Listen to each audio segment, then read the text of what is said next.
안녕하십니까. 2022 빅콘테스트를 주최하는 한국지능정보사회진흥원의 빅데이터 추진단장 이용진입니다. 먼저 오늘 설명회에 참석해 주신 여러분 반갑습니다. 국내 최고의 데이터 경진대회인 빅콘테스트는 2013년 제1회 대회 이후 지금까지 총 7,586개 팀이 참가하여 201개 팀의 수상자를 배출하였고 10회째를 맞는 올해 대회에서도 데이터 분야의 우수인재를 발굴하려고 합니다. 오늘 설명회는 이번 대회에 관심 있는 많은 분들을 모시기 위해 개최하게 되었습니다. 빅콘테스트는 매년 기업과 기관에서 실제 업무에 활용되는 다양하고 새로운 데이터를 제공하고 있습니다. 대회 참가자들은 쉽게 접하기 어려운 데이터를 다뤄볼 수 있어 여타 다른 대회보다 큰 매력을 가진 경진대회라고 자부합니다.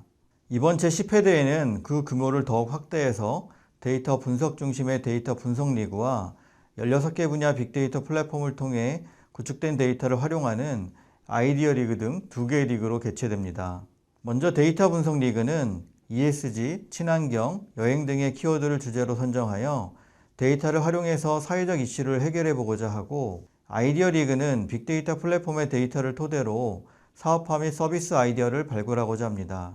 이번 대회를 통해 제안될 참가자들의 다양한 데이터 분석 방법과 창의적인 아이디어들이 벌써부터 기대됩니다. 한국지능정보사회진흥원은 지능정보사회를 이끌어 나갈 데이터 전문가를 발굴하고 지원하기 위해 많은 지원을 아끼지 않고 있습니다. 데이터 전문가로 성장하기 위해서는 막연하게 갈망하는 것이 아니라 자신의 가능성과 잠재력을 믿고 깊이 빠져들고 고민하고 행동한다면 무엇이든 이룰 수 있다고 생각합니다. 특히 이번 빅콘테스트를 통해 단순히 꿈만 꾸는 것이 아니라 여러분이 생각하고 있는 모든 것들을 이루기 위한 시작점이 되었으면 합니다. 여러분의 열정과 도전으로 12월 빅콘테스트 시상식에서 좋은 결과로 다시 뵙기를 기대하겠습니다. 디지털 시대의 주인공은 여러분들입니다. 여러분들이 가진 모든 역량을 이번 대회를 통해 마음껏 펼치시기를 바랍니다. 이것으로 제10회 2022 빅콘테스트 개회 선언을 가름하겠습니다. 감사합니다.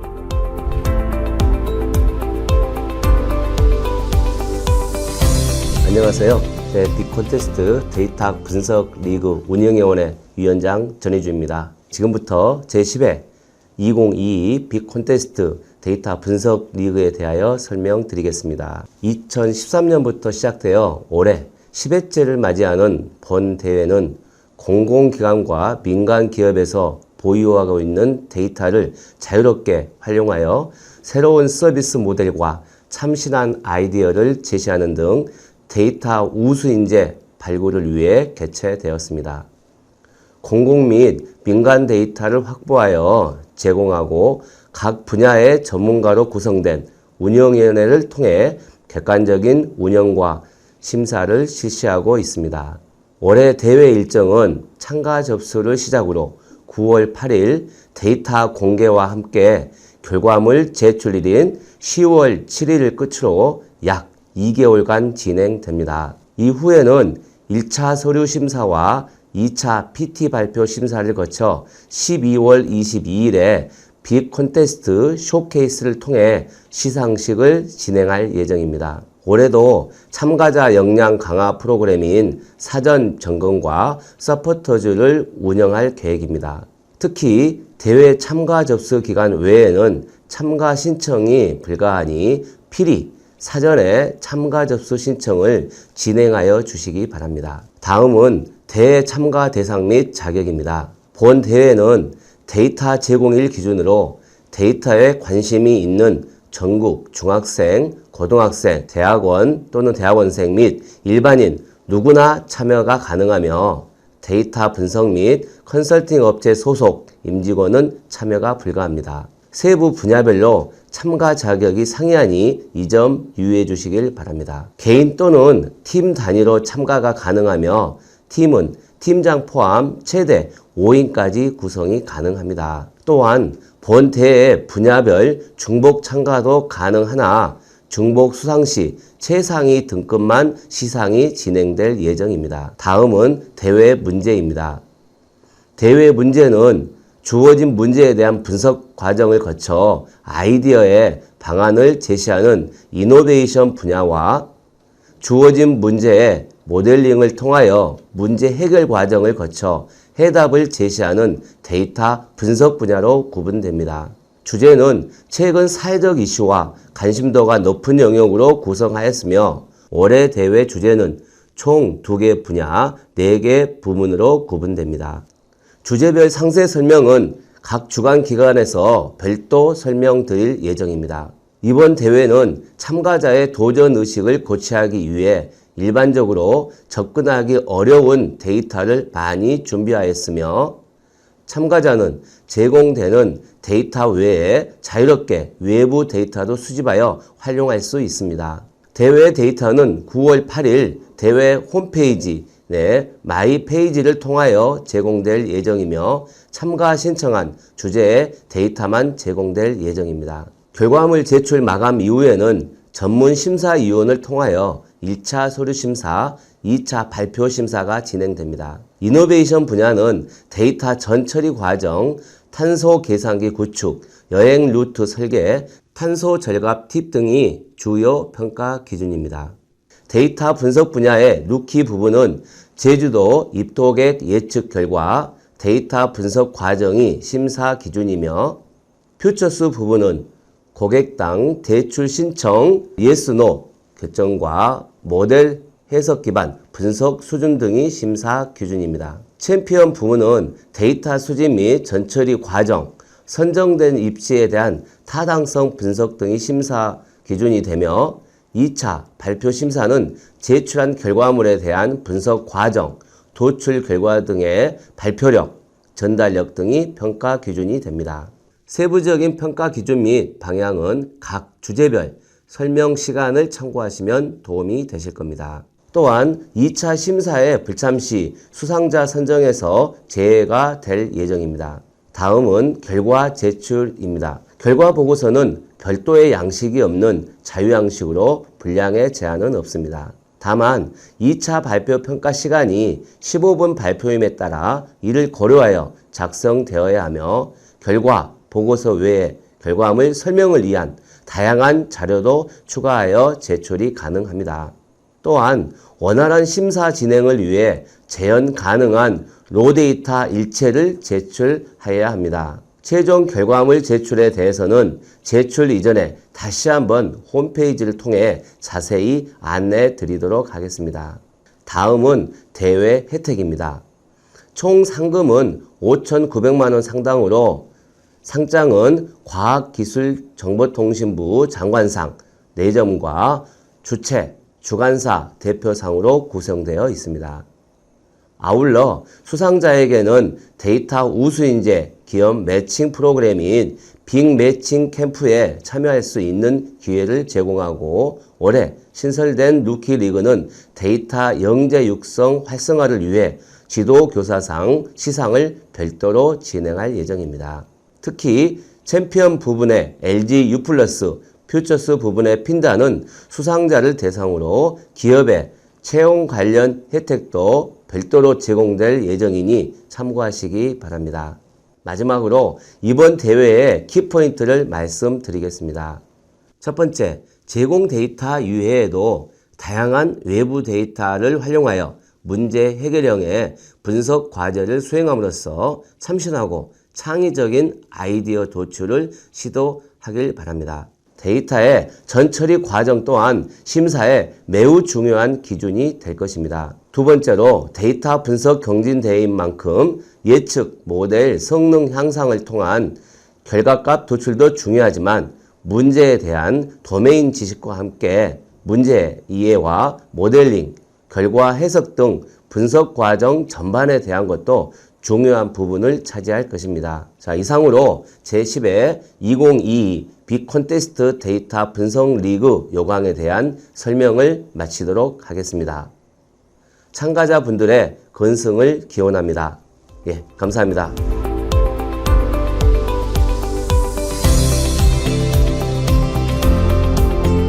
네, 안녕하세요. 제10회 2022 빅콘테스트 운영위원 서강대 김명석 교수입니다. 이번에는 올해 대회에 참가하기에 앞서 작년에 개최되었던 제9회 2021 빅콘테스트의 개회 요강, 주제 등을 되짚어보고 참가자들이 분석 방향 등을 수립하는데 참고가 될 만한 것들을 말씀드리려고 합니다. 대회 교육 및 참가 현황입니다. 지난 대회는 데이터에 관심 있는 대한민국 국민이라면 누구나 참여가 가능하며 리그별로 참가 대상이 일부 상이했던 바가 있습니다. 대회 일정은 7월 26일부터 시작되어 9월 15일까지 최종 결과 보고서를 제출하는 일정이었으며 1차 서류 심사, 2차 발표 심사를 거쳐 12월 15일에 시상식을 개최하였습니다. 참가 분야입니다. 크게 이노베이션 분야와 데이터 분석 분야로 구분되었으며 총 주제는 7가지였습니다. 이노베이션 분야는 주어진 문제에 대한 분석 과정을 거쳐 혁신적인 방향을 제시하는 분야로서 지역 활성화 부문과 중소기업 지원 부문 총 2개의 주제가 제시되었습니다. 데이터 분석 분야는 주어진 문제에 대한 분석 과정을 거쳐 해답을 제시하는 주제로서 총 5개의 주제가 제시되었습니다. 다음은 대회 참가 결과입니다. 이노베이션 분야는 지역 활성화 부문에 134개 팀, 중소기업 지원 부문에 111개 팀이 지원하였습니다. 데이터 분석 분야는 루키리그 17개 팀, 퓨처스리그 에코제주 282개 팀, 홍수제로 228개 팀, 챔피언리그 스포츠테크 252개 팀, 수산비즈 283개 팀이 지원하였습니다. 전체 합계 총 1307개 팀이 참가 신청을 하여 명실공히 국내 최고 데이터 분석 경진대회임을 다시 한번 증명하였습니다. 다음은 수상 현황입니다. 과기정통부 장관상 4팀, 한국지능정보사회진흥원장상 5팀, 참여기업 기업상 12개 팀, 협회장상, 빅데이터 포럼 의장상, 빅컨테스트 운영위원장상, 특별상 등 총 45개의 팀이 수상하였습니다. 다음은 각 주제 및 심사평입니다. 주요 수상작들의 잘된 점과 아쉬운 점으로 구성되어 있습니다. 내용들을 참고하시면 평가 방향에 대한 전반적인 이해가 될 것이며 분석 방향 설정, 결과 도출 방안 등에도 도움이 되실 겁니다. 첫 번째로 이노베이션 분야 지역 활성화 부문 주제입니다. 디지털 경제 기반 지역 경제 활성화를 위한 비즈니스 아이디어 및 POC 결과 제시입니다. 주요 심사평은 주어진 데이터를 잘 활용하여 교통지수, 관광지수, 소비지수를 위한 전반적인 분석 과정이 체계적으로 잘 이루어졌다. 최적 입지 행정동 선정을 위한 전반적인 분석 과정이 잘 이루어졌다 등이 있었으며 지역 활성화 방안과 분석된 데이터와의 연결성이 부족, 제한적인 예측 모델 고려 등이 아쉬운 점으로 나타났습니다. 다음은 이노베이션 분야 중소기업 지원 부문입니다. 포스트 코로나 시대 중소기업 대상 정부 지원 정책 수립을 위한 아이디어 및 POC 결과 제시입니다. 주요 심사평으로는 제시된 아이디어에 대한 데이터 전처리, 요인 분석, 머신러닝 기술 적용을 통한 POC 결과 제시가 우수하였다. 모델의 높은 신뢰도를 위해서 다양한 머신러닝, 딥러닝, 통계 모델의 비교 분석이 요구된다 등이 있었습니다. 다음은 데이터 분석 분야 루키 리그입니다. 중고등학생들을 대상으로 진행된 주제이며 프로야구 정규 시즌 팀 승률, 타율 및 방어율 예측 문제입니다. 주요 심사평으로 주요 변수를 정의하고 구분을 명확히 했다. 데이터 분석에 적절한 전처리를 실행했다 등이 있으며 학생이 소화하기 힘든 분석 모형을 적용했으나 사용한 변수의 다양성이 떨어졌다 등 학생으로서 다루기 힘든 모형을 활용하기보다 데이터 분석을 위한 기본적인 사항에 집중하는 것이 본 리그에서는 높은 점수가 부여된 걸로 나타났습니다. 다음은 데이터 분석 분야 퓨처스 리그 에코 제주입니다. 제주도 음식물 쓰레기량 예측을 통한 배출량 감소 방안을 도출하는 주제입니다.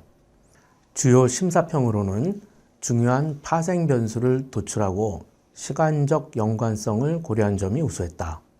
행정동별 예측 모델의 종합도가 우수했다 등이 있었으며 다양한 분석 모델을 적용하여 최종 모델을 선정하였으나 예측 결과의 신뢰성이 다소 낮다 등 데이터 분석 분야에 맞게 결과 예측치의 오차를 줄이는 것도 중요한 항목임을 알 수 있습니다.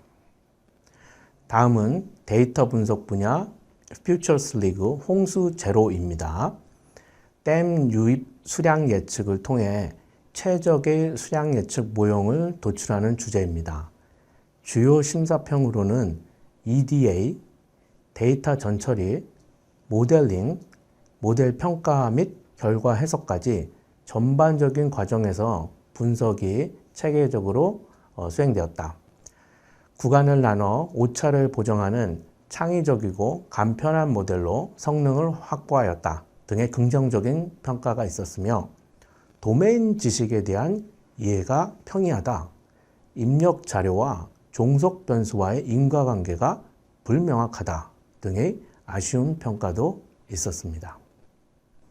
다음은 데이터 분석 분야 챔피언 리그 스포츠 테크입니다. 프로야구 배럴을 통한 타자 성적을 예측하는 주제입니다. 주요 심사평으로는 도메인에 대한 높은 지식을 모형에 잘 반영하여 모형의 타당성을 높였다.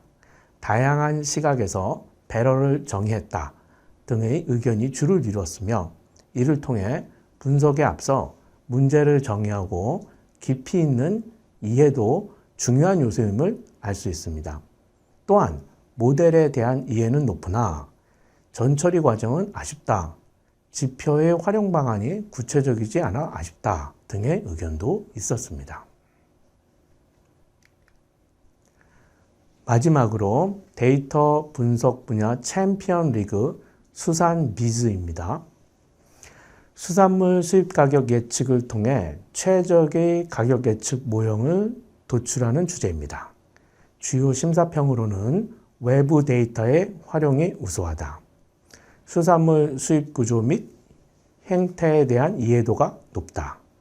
활용한 변수에 대해 다양하게 수집하여 분석했다 등의 의견이 있었으며 분석 프로세스 구성은 잘 되어 있으나 예측 정확도 상승을 위한 방법론 제시가 필요하다. 전반적으로 데이터 EDA가 단순 라인 플롯의 시각화에 불과하다 등의 아쉬운 심사평도 있었습니다. 이것으로 지난 대회 심사평을 마치며 제10회 2022 빅 컨테스트에 참여함에 있어 조금이나마 도움이 되셨으면 하는 바람입니다. 참가자들의 건승을 기원합니다. 감사합니다.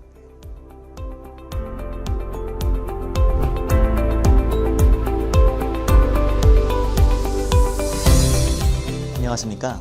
전년도 제9회 빅콘테스트 이노베이션 분야 지역 활성화 부문에서 대상을 수상한 빅캠토스트 팀의 발표자 김보승이라고 합니다.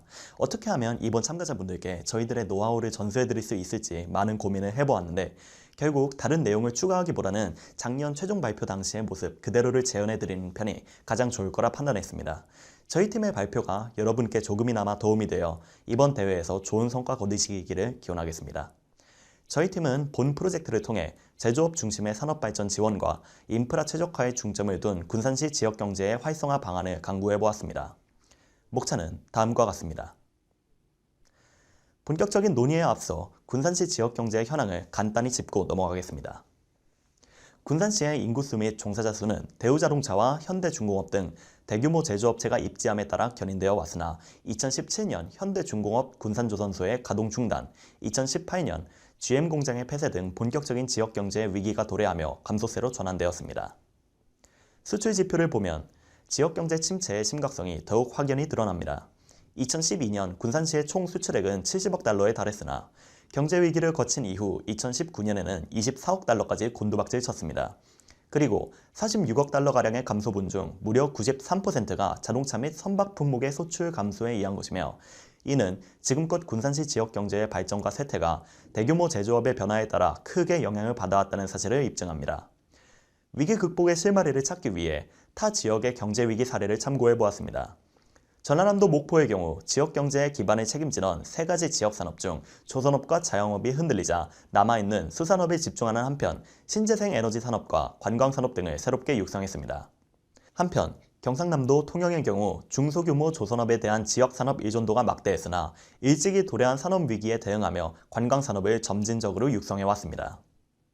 이처럼 지역경제의 위기는 그 원인과 현황, 대처 방안이 지역별로 제각각 다르게 나타나지만 모두 공통적으로 지역 산업의 차원에서 근본적인 접근법을 취하고 있습니다. 이는 군산시의 경우에도 동일하게 적용되어야 합니다. 그리고 군산시 지역경제의 활성화를 위해 무엇보다 시급하다고 판단한 것은 바로 제조업의 정상화였습니다. 그 필요성과 당위성은 크게 4가지 관점에서 확인이 가능합니다. 먼저 지역적 측면에서 군산의 제조업이 차지하는 위상은 쉽게 포기할 수 있는 수준이 아닙니다.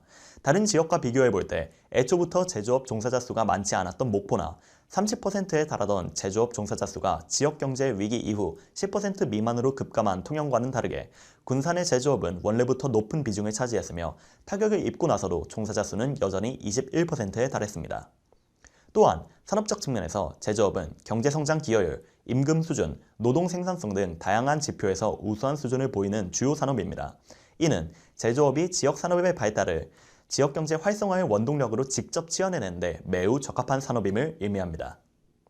이론적 측면에서도 살펴보자면 새로운 지역경제의 발전 경로는 지역과 산업의 상황에 따라 다르게 채택되어야 합니다. 그런데 2019년 국토연구원의 연구 결과 군산시 제조업의 가장 적합한 발전 경로는 연관 및 비연관 다각화인 것으로 나타났습니다. 이는 특정 산업 부문에 집중하거나 완전히 다른 산업으로 전환하기보다는 제조업 내에서 다각적인 발전을 모색하는 방안이 현실적으로 바람직하다는 뜻입니다.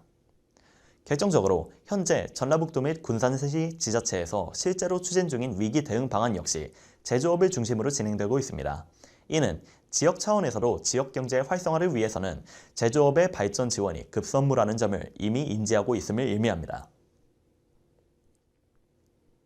모든 관점을 종합해 볼 때 군산시의 지역경제가 활성화되기 위해서 제조업 중심의 지역산업 발전을 도모해야 한다는 것은 저희 팀의 제안이자 예측이기도 하지만 동시에 피어린이고 실제라는 것을 말씀드리고 싶습니다. 그리고 저희가 제시하는 군산시 제조업의 발전 방향은 다음과 같습니다. 앞서 이론적 관점에서의 내용을 다시 상기해보자면 군산시 제조업의 현황에 가장 적합한 지역산업의 발전 경로는 기존 산업 중심의 연관 및 비연관 다각화였습니다. 군산시의 제조업은 다른 지역에 비해 비교적 균형 잡힌 발전을 이루고 있었습니다. 제조업 종사자 수가 그리 많지 않은 목포를 제외한다면 통영의 경우 2012년 전체 제조업 근로자의 무려 90%가 조선업이 속한 기타 운송장비 제조업에 종사했으나 2019년에는 64%가량이 감소했고 이는 전체 제조업 종사자 수가 3분의 1가량으로 줄어드는데 결정적인 역할을 했습니다. 반면 군산의 경우 2012년 시점에도 다양한 제조업 부문의 종사자들이 고르게 분포했으며 제조업이 받은 타격 역시 통영에 비해 상대적으로 작았습니다. 이는 지역산업의 쇠퇴 원인에 관한 이론 중 지역경제 회복력 접근을 통해 설명할 수 있습니다. 간단하게 지역산업 구조의 다양성에 따른 포트폴리오 효과가 지역경제의 피해 정도를 줄이는 데 도움을 준다는 것입니다. 지역 내부에서 살펴보면 군산시 내에는 총 5곳의 산업단지가 존재하는데 다양한 부문의 제조업체들이 입지한 산업단지는 대부분의 지표가 유지되거나 오히려 개선되었습니다. 반면 조선 및 자동차 등 특정 부문에 크게 의존하는 산업단지의 경우 고용, 생산, 수출 전반이 크게 악화되는 것으로 나타납니다. 종합해보자면 지역 간 비교에 있어서도 포트폴리오 효과가 높은 지역일수록 지역경제 위기에 강건했으며 지역 내에서도 포트폴리오 효과가 높은 산업단지가 상대적으로 작은 타격을 받은 것이 확인되었습니다. 따라서 군산의 지역경제가 회복력을 갖추기 위해서는 제조업이 포트폴리오 효과를 강화할 수 있도록 다각적인 육성을 지원해야 합니다. 그리고 저희는 군산시 제조업의 포트폴리오 효과를 직접적으로 구축하기보다는 이를 간접적이고 효과적으로 지원하기 위한 인프라를 고민해 보았습니다. 군산시의 제조업체들은 대부분 서쪽 해안 지역인 소룡동에 위치합니다. 이미 자리 잡은 업체들을 다른 지역으로 이전하거나 아예 새로운 지역에 산업단지를 유치하는 것보다는 기존 밀집 지역을 중심으로 체질을 개선해 나가는 것이 보다 효율적이고 효과적입니다. 따라서 제조업의 발전은 여전히 소룡동 내에서 이루어지는 대신 이를 지원하기 위한 인프라를 다른 행정동에 구축할 수 있다면 자연스럽게 산업적 이존도를 분산시켜 지역 경제의 균형 잡힌 발전이 가능할 것입니다. 저희는 이에 대해 두 가지 인프라를 아이디어로 제시하는 바입니다. 첫 번째는 바로 군산시 제조업 통합물류센터입니다. 소룡동의 제조업이 포트폴리오 효과를 갖추기 위해 점차 다각화될 경우 각 업체에 조달될 원자재와 공급처, 판매품과 판매처 역시 분화가 심화될 것이며 이를 기업마다 자체적으로 관리하는 것은 심각한 비효율성과 비용 문제를 초래합니다. 또한 수출 위주의 조선 및 자동차 산업 의존도를 줄이고 다양한 제조업쟁이 그 빈자리를 채운다면 자연스레 내수의 비중이 늘어날 것입니다. 따라서 분산된 유통 물류를 통합해 체계적으로 관리하고 내수 네트워크를 강화할 수 있는 새로운 물류 거점의 필요성이 존재합니다. 조사해본 결과 기존의 물류센터들 중 이에 부합하는 시설은 아직 존재하지 않는 것으로 나타났습니다. 또한 군산시는 전북 내에서도 손꼽히는 제조업 요충지인 만큼 전국에서 노동자들이 유입됩니다. 이들의 이동거리 및 비용 문제를 해결할 수 있는 근로자 전용 숙소를 설립한다면 더 많은 외부 인력을 산업 발전에 투입할 수 있을 뿐만 아니라 이를 반영구적 유동인구의 증가로 전환하여 지역 상권의 소비 활성화를 위한 잠재적 고객을 추가로 확보할 수 있습니다. 종합하자면 제조업 물류센터는 지역 경제의 근간인 지역 산업의 발전을 간접적으로 지원하는 한편 외부 유입 근로자 숙소는 지역 산업 발전에 투입되는 인력과 지역 상권 활성화를 위한 잠재적 고객을 함께 확보합니다. 물론 두 인프라가 효과적으로 작용하기 위해서는 그 기능을 극대화할 수 있는 최적 입지의 선정이 필수입니다. 그리고 저희는 바로 데이터 분석을 활용해 이 작업을 수행했습니다. 먼저 제조업 통합 물류센터의 최적 입지 행정구역 선정입니다. 우선 선행 논문을 참고하여 운송 접근성과 임대 용이성, 인력 가용성이라는 물류센터 후보지 선정의 3대 입지 요인을 설정하였습니다. 이에 더해 최종 입지 선정 과정에서 전문가들의 의견을 반영하기 위해 분석적 계층화 방법을 활용하였습니다. 다음으로 각 입지 요인을 반영하여 데이터 기반의 변수를 생성하였습니다. 임대 용이성은 관점에 따라 변수를 보다 세분화했으며 우선 법률에 일과하여 창고시설의 설치가 불가능한 전용 주거지역이 많은 행정구역을 배제하기 위해 각 행정동별 면적 대비 주거시설 대지 면적 비율을 변수로 설정하였습니다. 또한 거주인구와 유동인구가 많은 지역일수록 물류센터의 설립이 번거롭기에 총 세대수 및 평균 유동인구수를 추가 변수로 설정하였습니다. 운송 접근성의 경우 거래량이 많은 도시와의 접근성이 뛰어난 곳을 입지에 반영하기 위해 주 거래 도시의 구매 및 판매 물동량과 운송거리의 가중 합을 변수로 설정했으며 인력의 확보를 용이하게 하기 위해 각 행정동별 전체 종사자 수를 인력 가용성의 변수로 반영하였습니다. 또한 데이터별로 상이한 행정구역의 구분을 동일한 기준으로 통일하여 25개 행정동을 기반으로 분석을 진행했습니다. 제공 및 외부 데이터를 기반으로 변수를 생성하는 과정입니다. 다음으로 분석적 계층화 방법 AHP에 필요한 각 입지 요인의 반영 비중을 결정하기 위해 건축 설계직 종사자 6분을 대상으로 설문을 진행하였습니다. 그리고 그 결과를 분석하여 산출된 각 입지 요인의 상대적 중요도, 즉 가중치는 다음과 같습니다. 임대 용이성의 경우 3가지 세부 요인의 가중치를 각각 주 요인의 가중치와 결합하여 개별적으로 계산하였습니다. 특히 전문가들의 의견에 따라 운송 접근성의 중요성이 매우 강조되었습니다. 마지막으로 표준화 및 변환 작업을 거친 각 행정동의 변수값에 앞서 산출된 입지 요인별 가중치를 결합하여 행정동별 물류센터 입지 복합 우선순위를 도출하였습니다. 단 25개 행정동 중 산업단지 밀집 지역인 소룡동과 섬에 위치한 옥도면의 경우 미리 후보에서 제외하였습니다. 결과를 확인해보면 선정된 상위 5개 행정동 모두 전반적으로 임대 용이성과 운송 접근성이 우수하게 나타납니다. 최적 입지 행정동으로 꼽힌 서수면의 경우 전문가들이 가장 중요한 요인으로 꼽은 운송 접근성이 독보적이었으며 지도상으로도 교통의 요지인 군산 인터체인지가 인근에 위치합니다. 비록 인력 가용성은 그리 우수하지 않지만 군산시라는 하나의 지역을 행정동별로 잘게 나누어 분석한 결과인 만큼 인근으로부터 노동력을 끌어오는데 큰 무리는 없을 것이라고 예상됩니다. 입지 요인별로도 각 후보지의 점수를 시각화해 보았으니 참고해 주시면 감사하겠습니다. 다음은 군산시 외부 유입 근로자 숙소의 최적 입지 선정입니다.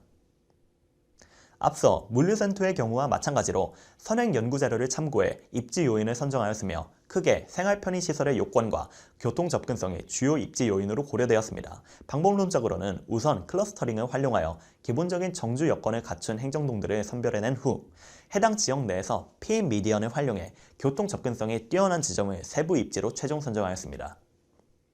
우선 입주자들에게 기본적인 정주 여건을 보장할 수 있는 지역을 추리기 위해 생활 편의시설 데이터를 수집하여 변수로 가공한 뒤 특정 방법론에 의존하기보다는 다양한 클러스터링 방법론을 적용함으로써 잠재적인 자기성을 최소화하였습니다.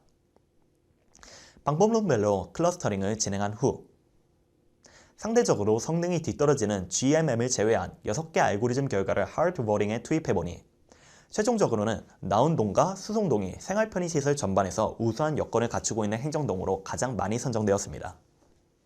그리고 후보지로 채택된 두 행정동 내에서 숙소의 세부 입지를 선정하기 위해 피임 미디언 모델을 활용했습니다. 노동자 숙소는 교통 접근성이 뛰어난 한편 공장들의 인력 수요를 효과적으로 충족할 수 있는 지점에 위치해야 합니다. 따라서 군산의 주요 대중교통인 버스 정류장의 공급지로 제조업체의 분포를 수요지로 각각 설정하였으며 수요를 실질적으로 보정하기 위해 각 제조업체의 종사자 수를 가중치로 추가했습니다. 모델을 적용해본 결과 설립된 숙소의 개수에 따른 코스트 펑션을 확인해 볼 수 있었습니다. 그러나 비용 등의 현실적인 사정상 숙소를 무한정 늘리는 것은 불가능하기에 단 한 곳에만 설립하는 경우와 코스트가 가장 가파르게 감소되는 지점에 해당하는 두 곳에 설립하는 경우만 고려하기로 결정했습니다. 그리고 각각의 경우에 가장 적합한 근로자 숙소의 최종 입지가 선정되었습니다. 한 곳에 설립하는 경우 최종 입지가 소룡동에 가까운 나운동으로 선정되었으며 두 곳에 설립하는 경우 나운동과 수송동에 한 곳씩 선정되었습니다. 특히 후자의 경우에는 서쪽에 밀집한 제조업체들의 수요를 나운동이, 동쪽에 분포한 제조업체들의 수요를 수송동이 각각 효율적으로 분담해 충족한다는 점에서 알고리즘이 성공적으로 기능하였음을 엿볼 수 있습니다. 이제 마지막으로 전체 프로젝트를 정리하며 발표를 마무리해 보도록 하겠습니다. 저희는 군산시 제조업의 발전을 위한 두 가지 인프라를 아이디어로 제시했으며 첫 번째는 제조업 통합물류센터의 설립이었습니다. 지역경제가 포트폴리오 효과를 갖추기 위해서는 제조업의 다각적인 발전을 꾀하여야 하며 물류센터의 존재는 잠재적 비효율성과 비용 문제를 효과적으로 절감할 수 있습니다. 또한 내수 네트워크를 강화하고 지역균형 발전을 꾀할 필요성도 존재했는데 분석 결과 최종 입지로 선정된 서수면은 독보적인 운송 접근성을 지니는 한편 제조업 밀집 지역인 소룡동의 반대편에 위치하여 이 두 목표를 모두 충족할 수 있습니다. 두 번째 아이디어는 외부 유입 근로자 숙소로 군산시 제조업체의 인력을 추가로 제공하고 외부 노동자들의 통근 문제를 해결하기 위해 피미디언 알고리즘을 활용하여 공장의 수요와 교통 접근성을 모두 고려한 최적의 위치를 선정하였습니다. 또한 이들이 자연스레 반영구적으로 정착하여 지역 상권의 잠재적 고객으로 전환될 수 있게끔 생활 편의시설이 우수한 행정동들을 클러스터링으로 미리 선별해내는 작업을 거쳐 정주 여건을 보장하였습니다. 제시된 두 가지 아이디어 중 물류센터는 제조업의 다각적인 발전을 효율적으로 지원하는 한편 근로자 숙소는 산업에 직접 투입되는 인력을 확보할 수 있습니다. 두 인프라는 상위 차원의 목표인 제조업의 발전 방향성이 포트폴리오 효과를 갖춤으로써 지역 경제의 회복력을 강화한다는 올바른 목표로 나아가는 데 이바지할 것입니다. 또한 이는 보다 거시적인 제조업 전체 차원에서 군산시의 지역적, 산업적, 이론적으로 정책적으로 대체 불가능한 산업이 다시 정상 궤도에 오른다는 것을 의미합니다. 그리고 마침내 지역 산업의 쇠퇴로 인해 지역 경제와 지역 상권이 침체되어 가던 군산시에게 가장 귀중한 자산인 제조업을 되돌려줌으로써 지역 전체가 자연스럽게 활기를 되찾을 기회가 마련될 것입니다. 지역 경제가 멀쩡함에도 지역 상권이 흔들린다면 소상공인들의 노력이 필요하겠지만 지역 경제 자체가 침체되는 상황에서는 그 근간을 이루는 지역 산업 차원에서의 접근이 필요합니다. 그리고 군산 지역 산업의 중심에는 늘 제조업이 있었으며 앞으로도 그래야만 한다는 것을 다시 한번 강조하면서 이만 발표를 마치도록 하겠습니다. 감사합니다.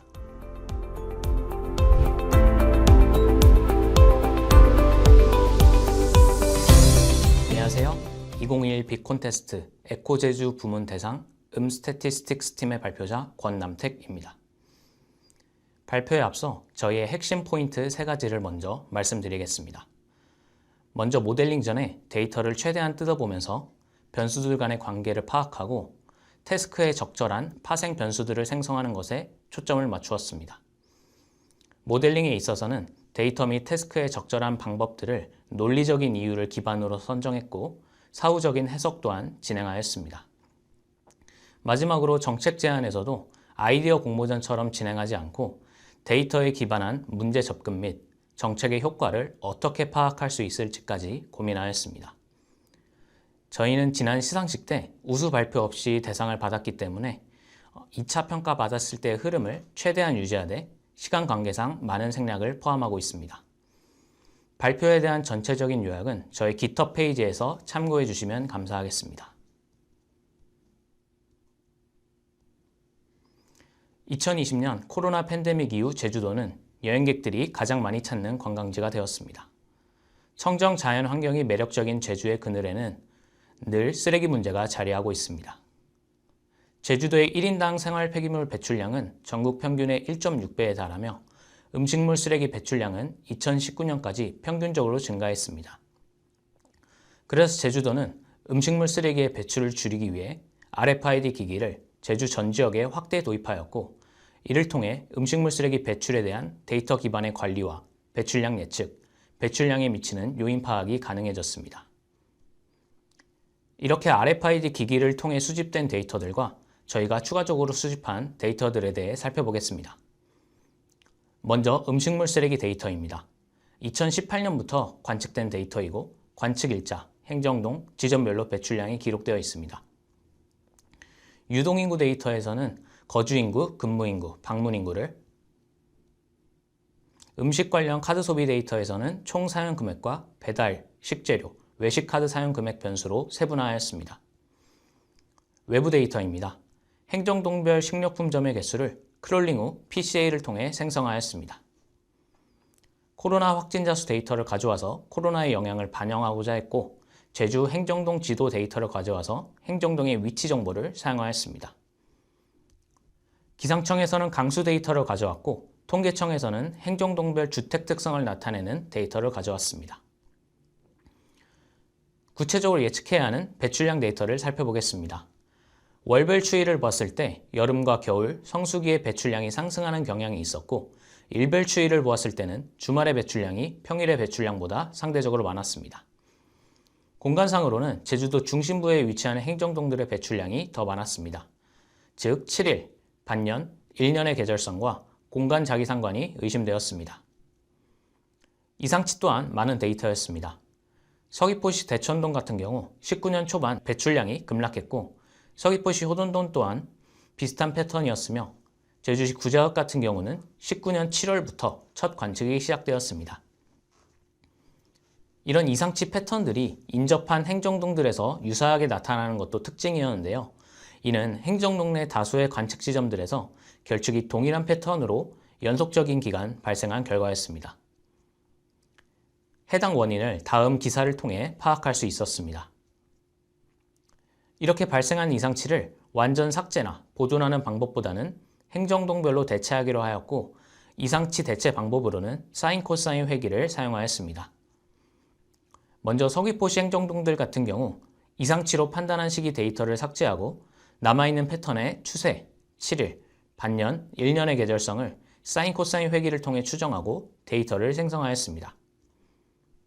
결과를 보시면 성수기가 고점이도록 패턴을 잘 잡아낸 것을 확인할 수 있습니다.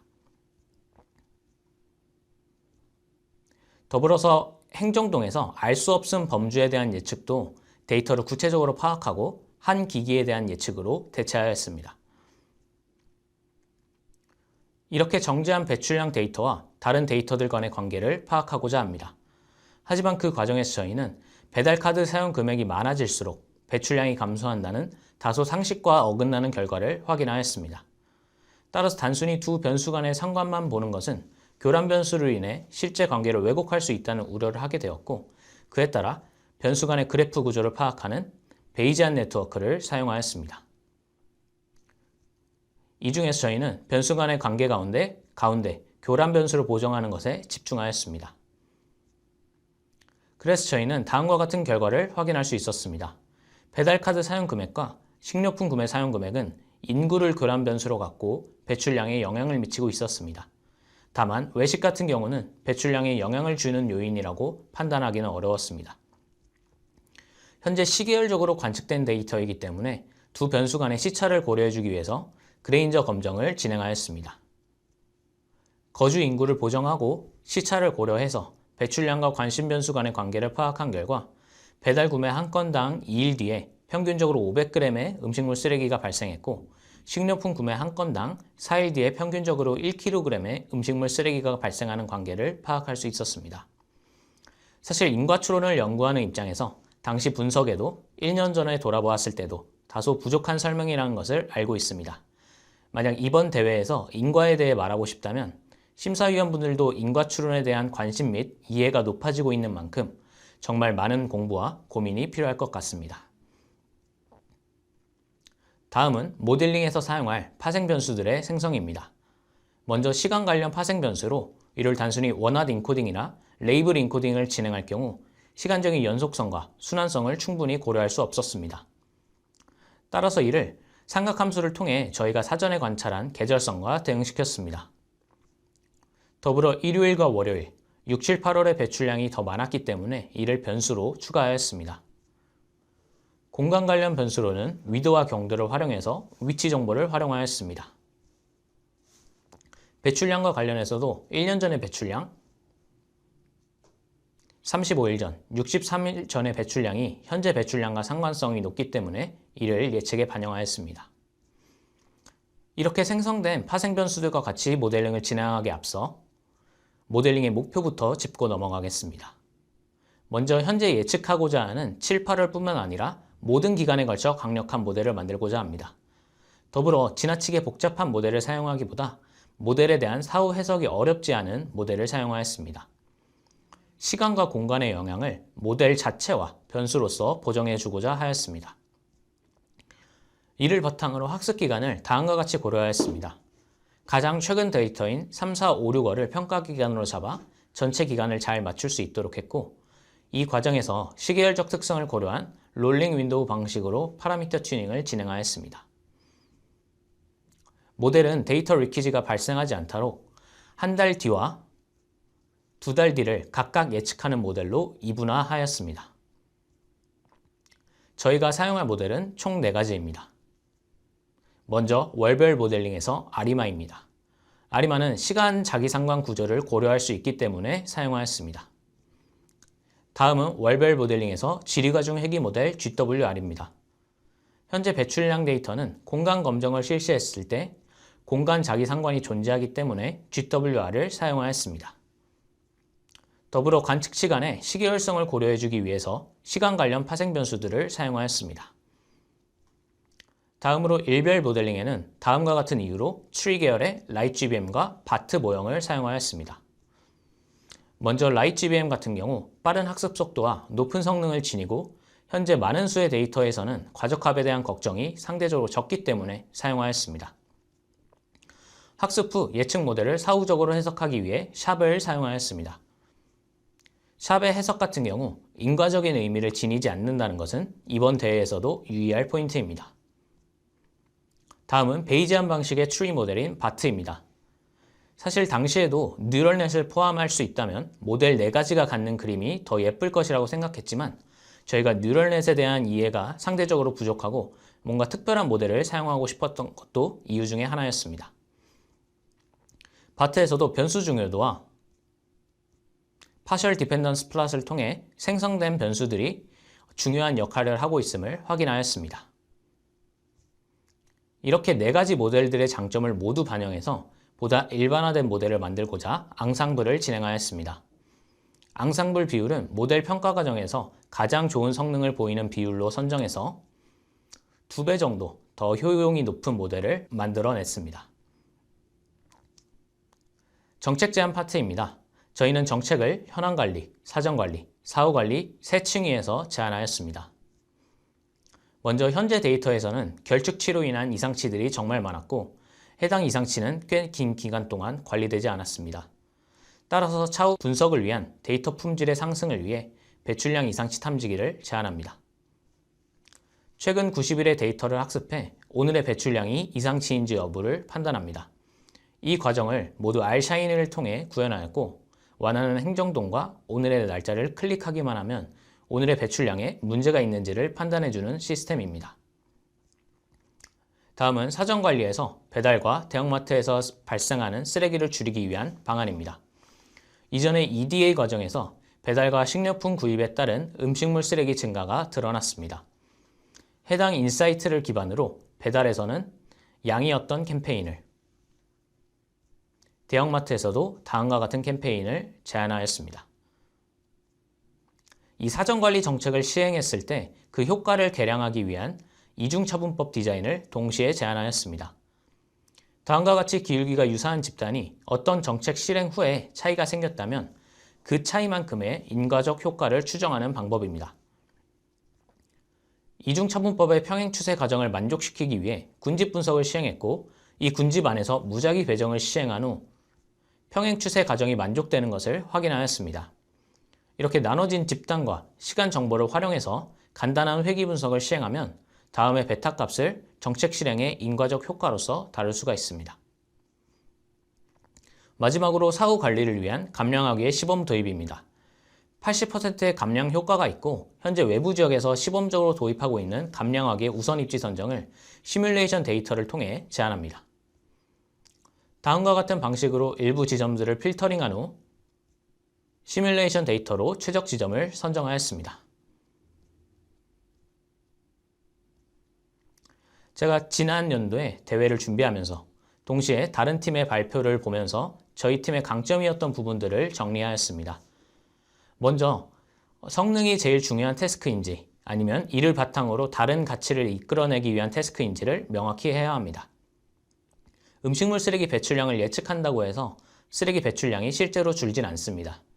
따라서 예측 모델링을 진행할 때도 어떤 변수가 중요한지 인과추론적 관점에서 개입이 가능한 변수들이 존재할지를 끊임없이 고민하였습니다.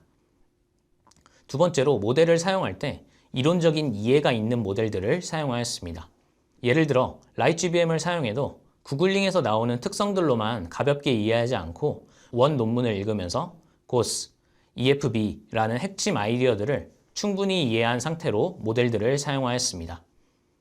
그래서 AutoML은 매우 유용한 툴이지만 저희가 가진 모델에 대한 이해도를 모호하게 만드는 방법이라고 생각해서 사용하지 않았습니다. 세 번째로 분석 결과가 더 와닿을 수 있도록 노력하였습니다. 예를 들어 F1 스코어가 0.7인지 혹은 0.9인지는 얼마나 좋은 모델인지를 알려주기에 충분한 정보를 갖고 있지 않습니다. 해당 머신러닝 모델링을 통해 기존 룰 베이스드 모델이나 간단한 모델 대비 얼마만큼의 효용이나 비용 감소가 있을지를 설명하고자 노력하였습니다. 마지막으로 저희의 분석은 이미 1년이 지난 내용입니다. 당시에 저희 팀 스스로 매우 훌륭하게 공모전을 진행했다고 생각하지만 돌이켜보면 부족한 부분도 존재하고 오류도 존재했습니다. 하지만 그만큼 도전적이고 신선하게 내용을 가져갈 수 있었습니다. 이전 우수작들에서 여러분들의 장점은 가져오면서 동시에 여러분들의 관점과 아이디어를 충분히 녹여낸 결과물이 나오기를 응원합니다. 감사합니다.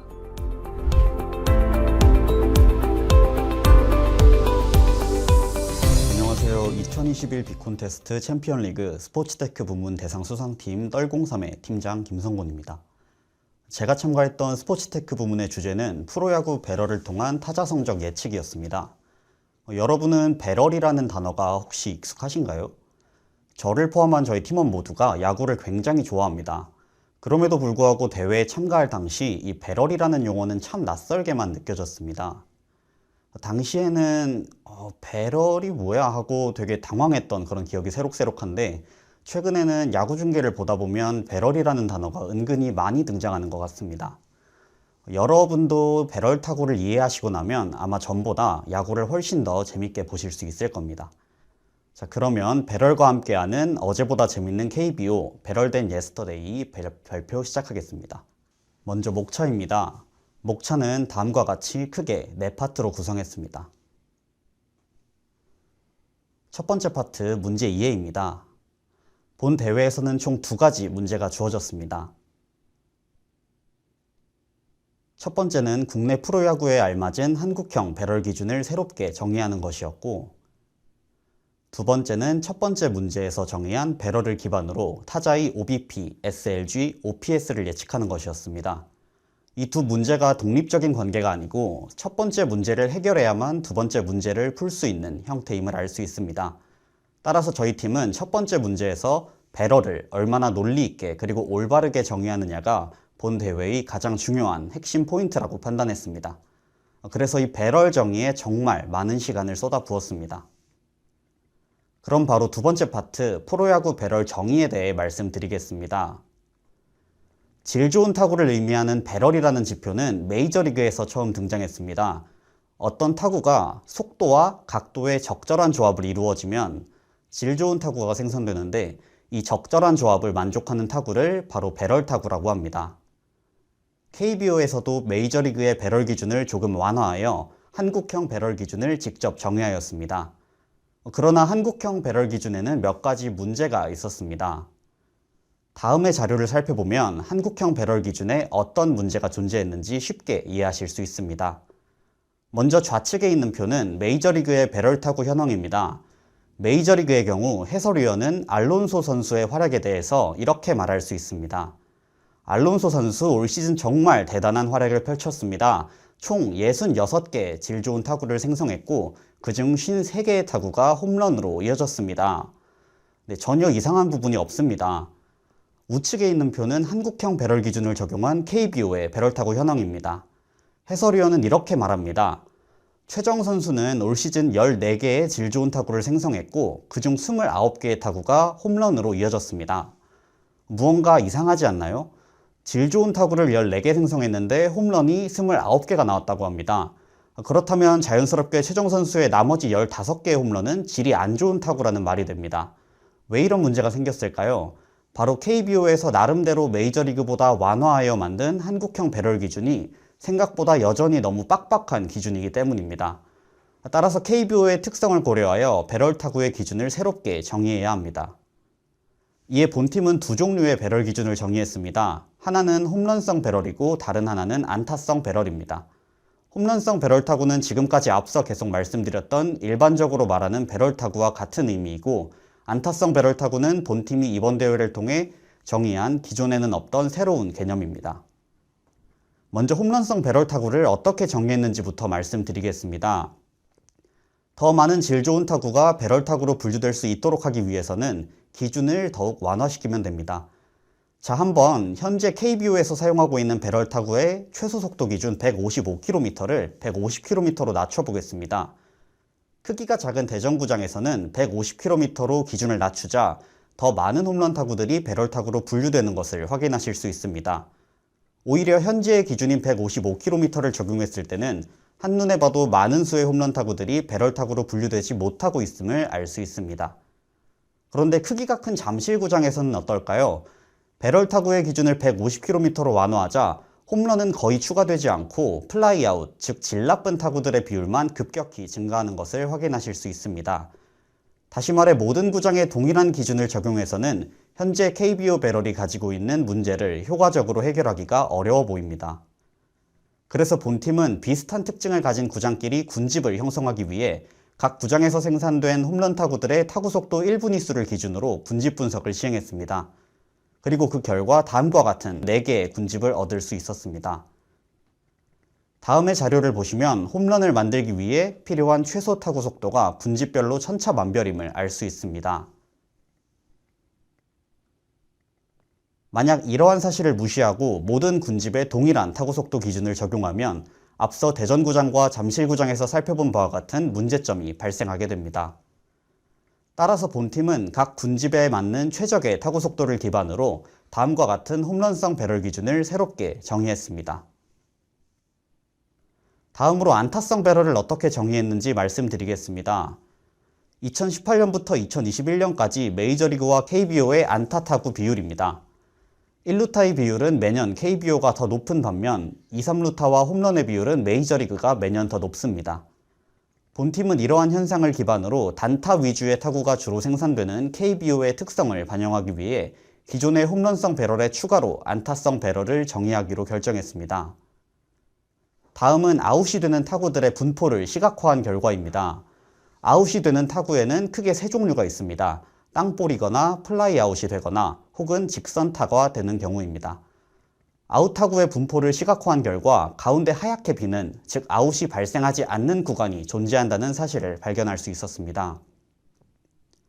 스태캐스트 홈페이지에 해당 공간의 타구 각도와 속도의 조합을 입력하면 우측에 보이시는 바와 같이 해당 타구들이 대부분 내야수와 외야수 사이에 떨어지는 1루타라는 것을 확인하실 수 있습니다.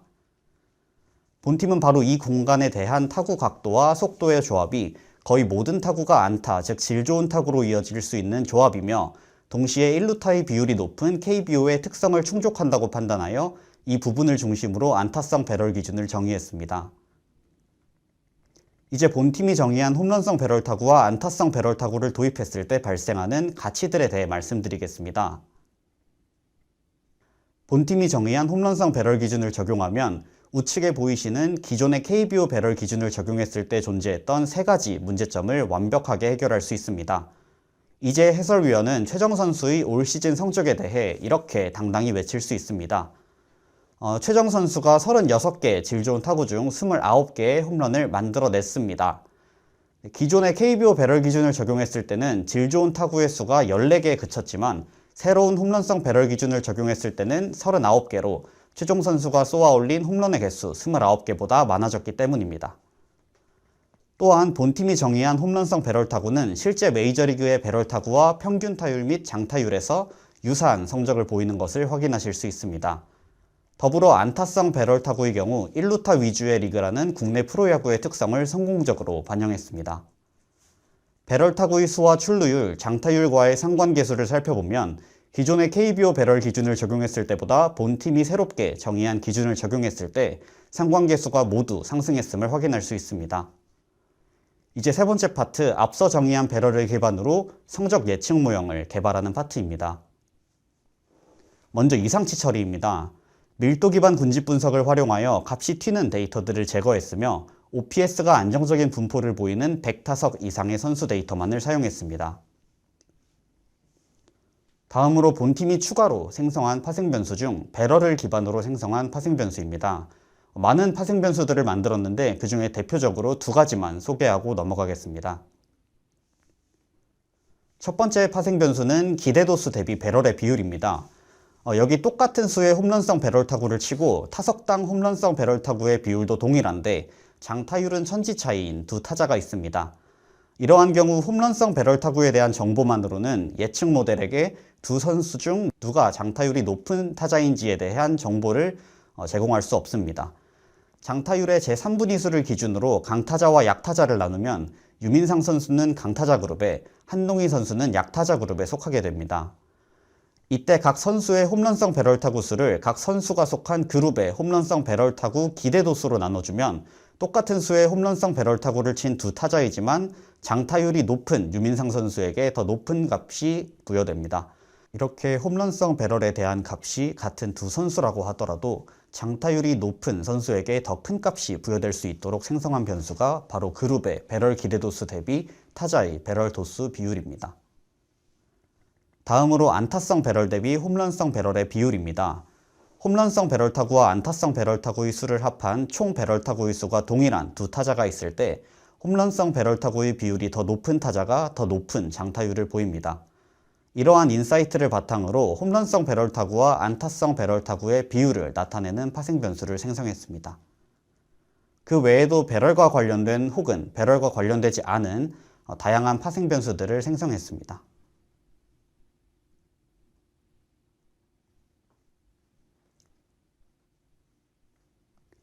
다음으로 모델링 방향입니다. 주어진 문제는 한 시즌이 종료되었을 때의 최종 성적을 예측하는 것이 아니라 시즌 막바지에 단 21경기라는 짧은 기간 동안의 성적을 예측하는 것이었습니다. 그동안의 성적을 모두 리셋하고 0타수 0안타로 돌아가서 딱 21경기 동안의 성적만을 예측해야 합니다. 이렇게 짧은 기간의 성적은 변동성이 굉장히 크기 마련입니다. 그래서 본팀은 이러한 문제를 해결하기 위해 두 가지 모델을 혼합하기로 결정했습니다. 첫 번째 모델은 지난 시즌의 최종 성적을 기반으로 이번 시즌의 최종 성적을 예측하는 롱텀 모델입니다. 롱텀 모델은 21경기 동안의 성적 예측을 위한 중심축 역할을 합니다. 두 번째 모델은 최근 6일 동안의 성적 흐름을 기반으로 단 한 경기에 대한 성적 예측 값을 도출하는 숏텀 모델입니다. 숏텀 모델은 짧은 기간 동안의 성적 변동성을 반영합니다. 롱텀 모델이 만들어 놓은 성적의 중심축을 기준으로 최근 타자의 성적이 상승세면 성적을 중심축보다 더 높게 예측하게 만들고 하락세면 성적을 중심축보다 더 낮게 예측하게 만듭니다. 최종적으로는 롱텀 모델과 숏텀 모델을 스태킹하여 최종 예측값을 도출했습니다. 먼저 롱텀 모델에 대해 조금 더 자세히 살펴보겠습니다. 롱텀 모델은 4개의 베이스 모델을 적용하여 도출된 예측값들을 다시 메타 모델에 적용하여 최종적인 예측값을 얻는 스태킹 알고리즘을 사용했습니다. 실제로 단순히 직전 시즌의 성적을 그대로 다음 시즌의 성적값의 예측값으로 사용했을 때, 그리고 단일 예측 모델을 사용하여 다음 시즌 성적을 예측했을 때, 그리고 마지막으로 롱텀 모델을 사용하여 다음 시즌 성적을 예측했을 때 중 롱텀 모델이 가장 높은 예측 성능을 보이는 것을 확인하실 수 있습니다. 모델의 결과를 하나 해석해 보겠습니다. 장타율이 높은 대표적인 선수입니다. 오늘 계속해서 언급되고 있는 최정 선수에 대한 장타율 예측 과정을 살펴보겠습니다. 빨간색 변수들이 최정 선수의 장타율 예측값에 양의 영향을 주었음을 알 수 있습니다. 기대도수 대비 홈런성 배럴의 비율을 비롯한 다양한 홈런성 배럴 관련 변수가 최정 선수의 장타율에 긍정적인 영향을 주었습니다. 현재 앞에 보이시는 자료상에는 잘려 있지만 최정 선수의 장타율에 긍정적인 영향을 준 변수 총 8가지 중 5개의 변수가 홈런성 배럴 타구와 관련된 변수였습니다. 다음으로 숏텀 모델입니다. 숏텀 모델에서는 특이하게 장타율과 출루율을 구하는 공식에 분자와 분모를 각각 예측하여 결합하는 방법을 채택했습니다. 장타율을 예시로 설명드리겠습니다. 장타율의 공식은 루타 가중합을 분자로 타수를 분모로 두고 있습니다. 따라서 장타율의 분자인 루타 가중합을 예측하는 모델을 한 가지, 그리고 분모인 타수를 예측하는 모델을 한 가지 생성하고 두 예측값을 결합하여 최종적인 장타율 예측값을 도출했습니다. 이때 예측값은 단 한 경기에 대한 값입니다. 이 한 경기에 대한 예측값을 원하는 기간만큼 집계하면 최종적인 예측값이 됩니다. 본 대회에서는 21경기에 대한 타자의 성적을 예측하는 것이 문제였으므로 21경기 동안의 1일 예측값을 모두 집계하여 숏텀 모델의 최종 예측값을 도출했습니다. 숏텀 모델도 롱텀 모델과 동일하게 스태킹 알고리즘을 사용했습니다. 마지막으로 롱텀 모델과 숏텀 모델로부터 도출된 예측값을 스태킹하여 최종 예측값을 생성했습니다. 롱텀 모델을 통해 한 시즌 전체에 대한 일반화된 성적을 예측하고 숏텀 모델을 통해 짧은 기간 동안에 발생하는 변동성을 반영했습니다. 실제로 롱텀 모델과 숏텀 모델을 결합했을 때 예측 성능이 가장 좋은 것을 확인했으며 본 대회의 문제였던 10명의 선수의 성적에 대해 다음과 같은 예측값을 얻었습니다. 마지막으로 본팀이 도출한 활용 방안입니다. 첫 번째는 선수의 데이터를 기반으로 한 선수 가치 평가 및 전략 수립입니다. 한화 이글스의 노시환 선수는 연봉이 낮은 축에 속합니다. 그러나 동나이대 대비 장타율이 높고 다양한 홈런성 배럴 지표들이 우수한 것을 알 수 있습니다. 이러한 분석 결과를 통해 선수 영입 등의 다양한 전략을 수립할 수 있을 것으로 기대됩니다. 두 번째는 새롭게 정의한 배럴 타구 기준을 바탕으로 한 맞춤형 훈련입니다. 타자는 단타를 주로 생성하는 타자와 장타를 주로 생성하는 타자로 나눌 수 있습니다. 단타 위주의 타자에게 무조건 장타를 치라고 억지로 파워 훈련을 시키는 것보다 더 정밀한 단타를 생산할 수 있도록 각도 위주의 맞춤형 훈련을 진행하는 것이 더 효과적일 수 있습니다. 마지막으로 유연한 적용이 가능하다는 것입니다. 본팀이 개발한 모델은 원하는 기간만큼의 1일 성적 예측값을 집계하여 최종적인 예측값을 도출하는 방식을 채택했기 때문에 21경기의 성적이 아니라 10경기 혹은 30경기와 같이 그 예측을 원하는 기간이 달라지더라도 유연하게 예측을 수행할 수 있다는 장점이 있습니다. 마지막으로 수상 노하우입니다. 제가 생각했을 때 수상을 위해 가장 중요했다고 생각되는 3가지를 준비했습니다. 첫 번째는 명확한 주제 파악입니다. 모든 분석의 시작은 왜 이 분석을 해야 하는가에 대한 물음으로부터 시작되어야 합니다. 무엇을 해야 하는 문제인지, 왜 이 기업에서는 이 문제를 출제했는지, 이 문제를 통해 이 기업이 얻고자 하는 것이 무엇일지, 즉 주제와 기업의 니즈에 대한 명확한 파악이 되어야 앞으로의 체계적인 분석 방향성 수립이 가능합니다. 두 번째는 누구나 납득할 수 있는 스토리텔링입니다. PPT만 봐도 이 팀이 이러한 주제에 대해 이러한 데이터를 이렇게 처리하여 이러한 결과를 만들어냈구나에 대한 전체적인 이해가 가능해야 합니다. 그러기 위해서는 체계적인 스토리텔링이 이루어져야 합니다. 저는 2019년에는 퓨처스 리그에서 2021년에는 챔피언 리그에서 대상을 수상했습니다. 그리고 매번 분석 내용의 스토리텔링에 대한 칭찬을 받았습니다. 그러나 저희 팀의 예측 성능이 1등이었던 적은 단 한 번도 없었습니다. 1등은커녕 오히려 성능이 아쉽다는 평까지 받은 적도 있습니다. 즉 성능에 집착하는 것보다는 얼마나 설명력 있는 분석을 했느냐, 그리고 그것을 얼마나 잘 전달할 수 있느냐가 더 중요한 것 같습니다. 세 번째는 논리적이고 신선한 아이디어입니다. 각 대회에 참가하는 모든 참가자는 같은 데이터로 같은 문제를 해결하게 됩니다. 따라서 심사위원님들의 눈에 들기 위해서는 남들과는 다른 차별성을 보여주셔야 합니다. 이 차별성이라고 하면 되게 거창한 것 같은데 사실 정말 사소한 부분에서도 차별성을 나타낼 수 있습니다.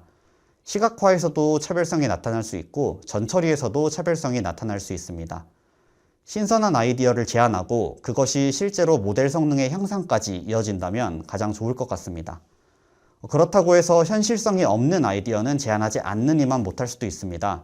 특히 활용 방안에서는 아이디어를 생각해낼 때 더더욱 현실성을 고려할 필요가 있습니다. 현실성과 신선함을 모두 잡을 수 있는 아이디어를 도출해내신다면 여러분을 본선으로 이끌어줄 수 있는 아주 강력한 무기가 되어줄 것입니다.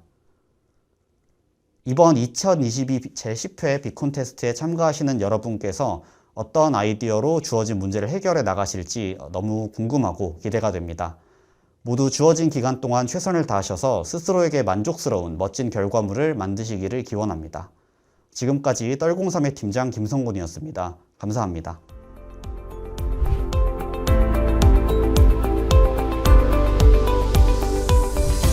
안녕하세요. 제10회 2022 빅콘테스트 이노베이션 분야 과제를 설명해드릴 신한카드 장영은입니다.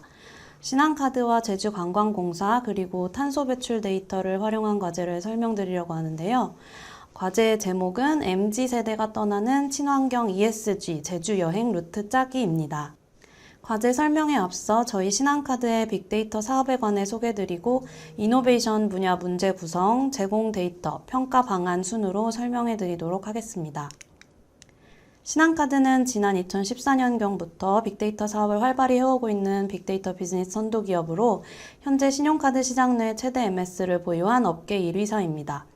회원 규모는 개인 신용회원 기준 1,200만, 그 외 가맹점주와 온라인 멤버십 회원 등 약 2,900만 정도이고요. 또한 신용카드 가맹점 270만 개의 데이터를 보유하고 있습니다. 저희 신한카드 데이터의 특징은 우선 규모 면에서 매월 평균 3억 건에 달하는 방대한 양의 신용카드 승인 데이터가 생성되고 있다는 점이고, 동시에 누가 언제 어디서 무엇을 소비하는지 상세한 수준까지 파악이 가능한 마이크로 빅데이터로서 활용 가치가 높습니다. 또 빅데이터 분석을 하려면 한쪽으로 편중되지 않은 균질한 데이터를 확보하는 것이 중요한데, 신한카드의 경우 특정 계열사나 고객에 편중된 카드사가 아니기 때문에 지역, 성별, 소득, 업종 면에서 균질한 카드 거래 및 고객 정보를 보유하고 있다는 장점이 있습니다. 이런 특징을 기반으로 저희 신한카드는 오랜 빅데이터 사업과 컨설팅 노하우를 축적해가고 있는데요. 대표적으로 핵심 상권 및 입지 분석과 같은 지역 기반 분석, 인구 통계와 다각도의 고객 프로파일 분석을 통한 고객 분석, 그리고 시장의 전체적인 흐름을 조망할 수 있는 시장 분석 등으로 영역을 나눠볼 수 있습니다. 예를 들어 고객 분석의 경우 기본적으로 고객의 성별, 연령, 직업 정보, 거주지 정보와 같은 데모 정보를 기본 요소로 해서 분석을 할 수 있고, 이를 고객의 신용카드 이용 패턴과 복합하여 프로파일링 분석을 주로 수행합니다. 예를 들어 특정 업종이나 가맹점에서의 이용 패턴, 이용 금액 등을 파악하면 고객의 라이프 스타일을 파악할 수도 있고, 현재 생애 주기 어느 단계에 있는지 라이프 스테이지를 추정할 수 있으며, 또 이것을 확장해서 특정 이벤트와 연관해 분석을 하면, 특히 최근 코로나 상황에 유용한 분석을 많이 수행했는데요. 소비 위축이나 타격을 받은 업종 등의 분석을 신속하게 수행할 수 있습니다. 또 다른 관점에서는 가맹점 데이터를 활용해 업종 분석을 많이 수행하는데요. 신한카드 업종 데이터는 약 230여 개의 업종 분류를 기본으로 하고 있고 이를 1190여 개의 상세 업종으로 분류해서 상세한 분석이 가능합니다. 또 표준산업 분류 체계나 한국은행의 산업 연관 분류표 또는 문체부의 여가 분류 등과 연계를 해서 분석의 확장성을 높일 수 있기 때문에 다양한 업종 분류 체계를 반영해서 여러 프로젝트에서 분석의 시너지를 높이고 있습니다. 실제 분석 사례로는 민간 기업을 대상으로 경쟁사 또는 타 업종의 최신 데이터를 가공해서 시장 인사이트 자료를 제공하기도 하고 공공정책 집행 지원 사례로 특정 지역의 업종별, 지역별, 고객별 소비 분석을 통해 지역 경제 관련 정책을 지원하거나 상권 분석을 통한 소상공인 정책을 수립하는 데 기반 데이터를 제공하고 있습니다. 유사한 사례로 지역 축제나 대규모 국제행사, 마이스, 스포츠 행사 등이 있을 때 외지인 방문객 현황을 분석해서 해당 이벤트의 소비 효과가 얼마나 큰지 진단한다거나 저희가 가진 외국인 카드 데이터를 가지고 국적별 관광객의 소비를 직접적으로 분석하는 데도 활용하고 있습니다. 현재까지 다양한 민간 기업과 지자체를 포함해서 약 100여 개 이상의 기관, 300여 개 이상의 프로젝트에 참여하고 있고 최근에는 글로벌 영역으로도 확장하여 해외 기업 및 연구기관과 업무 협약을 맺어 데이터 비즈니스를 확장해 가고 있습니다. 네, 지금까지 신한카드 빅데이터 사업에 대한 소개를 드렸고요. 이제 2022 빅콘테스트 이노베이션 분야 문제 설명을 드리겠습니다. 앞서 말씀드린 대로 주제는 MZ세대가 떠나는 친환경 ESG 제주 여행 루트 설계하기라는 주제이고요. 최근 화두로 많이 제시되고 있는 기업의 지속 가능 경영이라는 ESG 관점에서 그 중에서도 환경 분야에 초점을 맞추어 문제를 구성해 보았습니다. 기후변화와 탄소 중립 같은 말을 최근 많이 듣게 되는데요. 실제 소비자의 입장에서 일상적인 나의 소비 활동이 환경에 어떤 영향을 미치는지 탄소 배출량을 직접 산출해보면서 탄소 중립에 대한 관심과 이해도를 높이고자 기획하게 되었고 이번 과제를 통해 실제 온실가스 데이터, 에너지 사용 데이터 등을 다뤄보는 기회가 되실 것 같습니다. 수행하실 과제는 구체적으로 3가지인데요. 첫 번째, 여행과 관련한 탄소 발자국 계산기를 만들고 두 번째, 친환경 제주 여행 루트를 기획해보고 탄소 배출을 줄일 수 있는 실제적인 팁을 제안하기. 세 번째, 이것을 고객에게 효과적으로 커뮤니케이션 할 수 있는 방안 도출하기로 구성되어 있습니다. 먼저 1번 여행 관련 탄소 발자국 계산기 구축 과제는 여행이라는 활동에 수반되는 여러 영역, 예를 들어 교통수단, 숙소, 또 먹거리, 관광, 쇼핑 등 생각하실 수 있는 여러 영역별로 탄소 배출량을 산출하는 탄소 발자국 계산기를 만드는 과제입니다. 좀 생소하실 수도 있을 것 같은데요. 해외 사례를 쉽게 웹에서 검색해서 참조하실 수 있습니다. 카본 풋프린트, 카본 에미션 캘큘레이터와 같은 검색어로 검색을 하시면 여러 예시를 찾아보실 수 있습니다.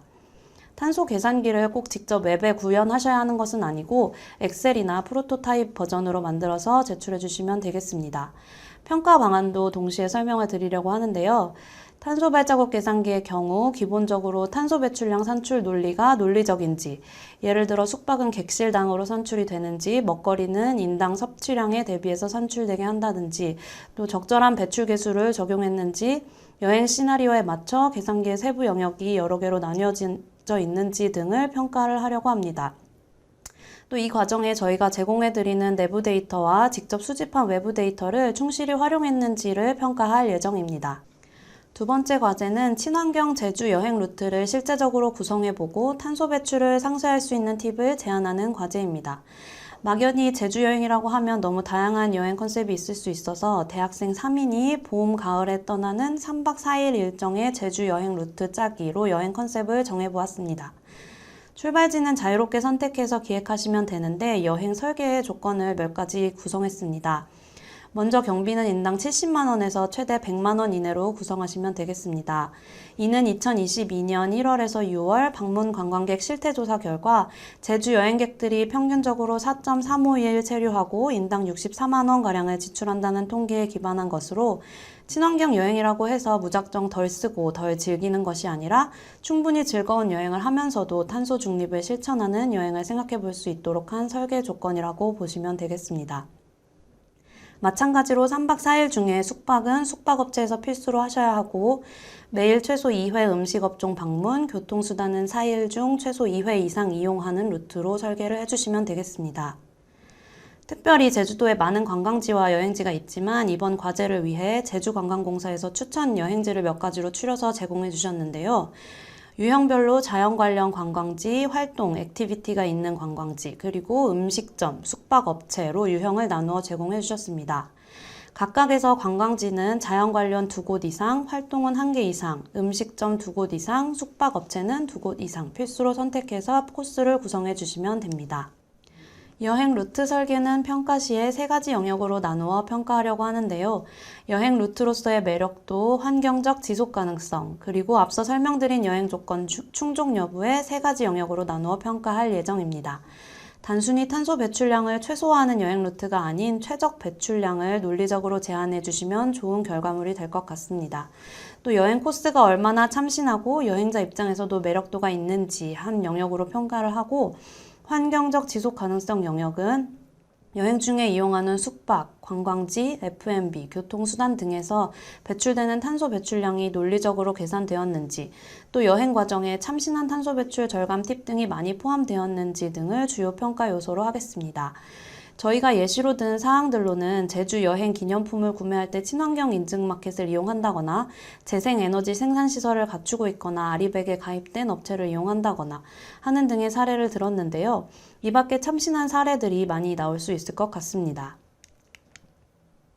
마지막으로 대고객 커뮤니케이션 방안 과제는 앞서 만든 탄소 발자국 계산기와 친환경 제주 여행 루트를 신한카드나 제주관광공사의 관점에서 어떻게 효과적으로 고객에게 노출하고 친환경 여행과 소비를 유도할 수 있을지 고객 커뮤니케이션 방안을 기획해 주시면 됩니다.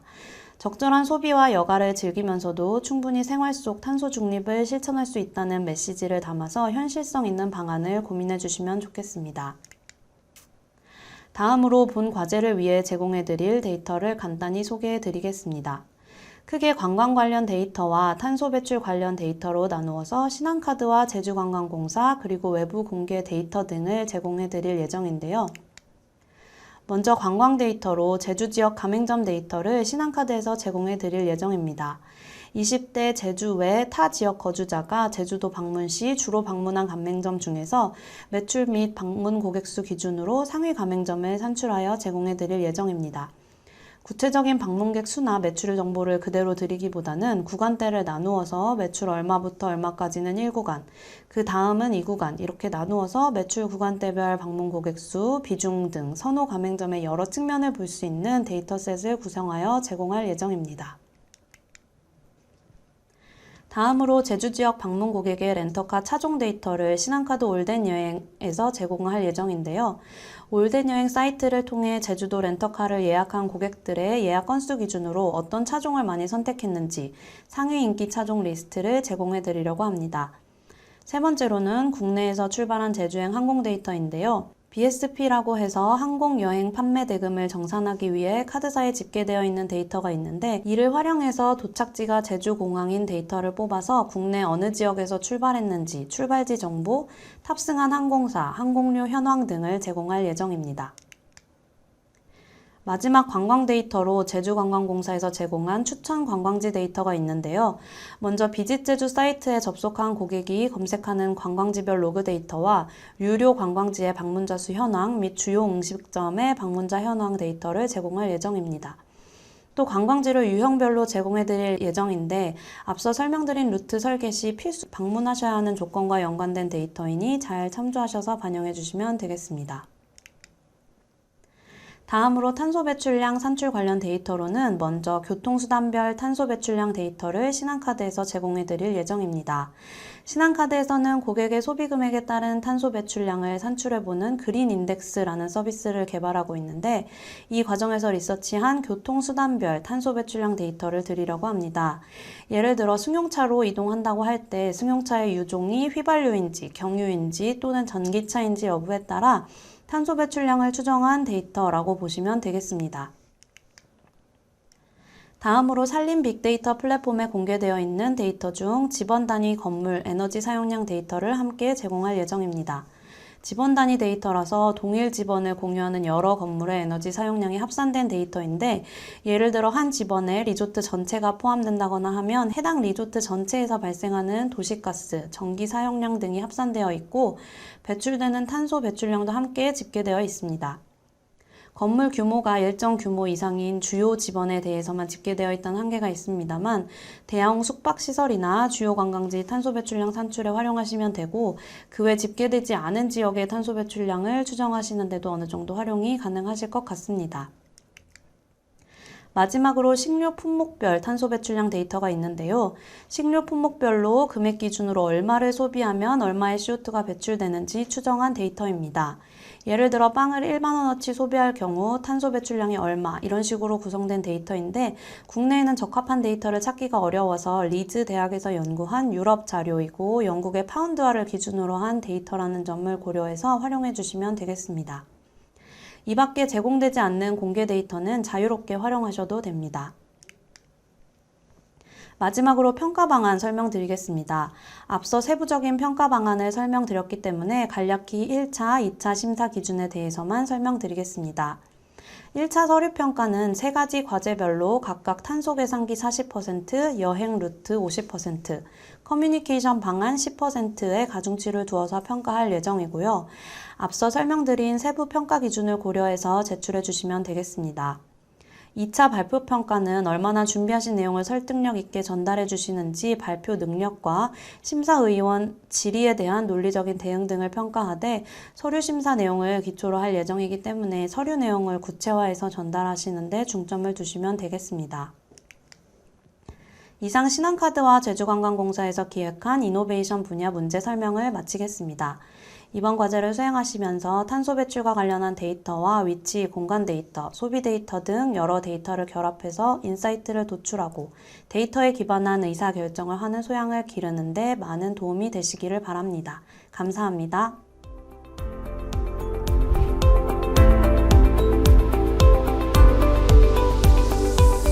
안녕하세요.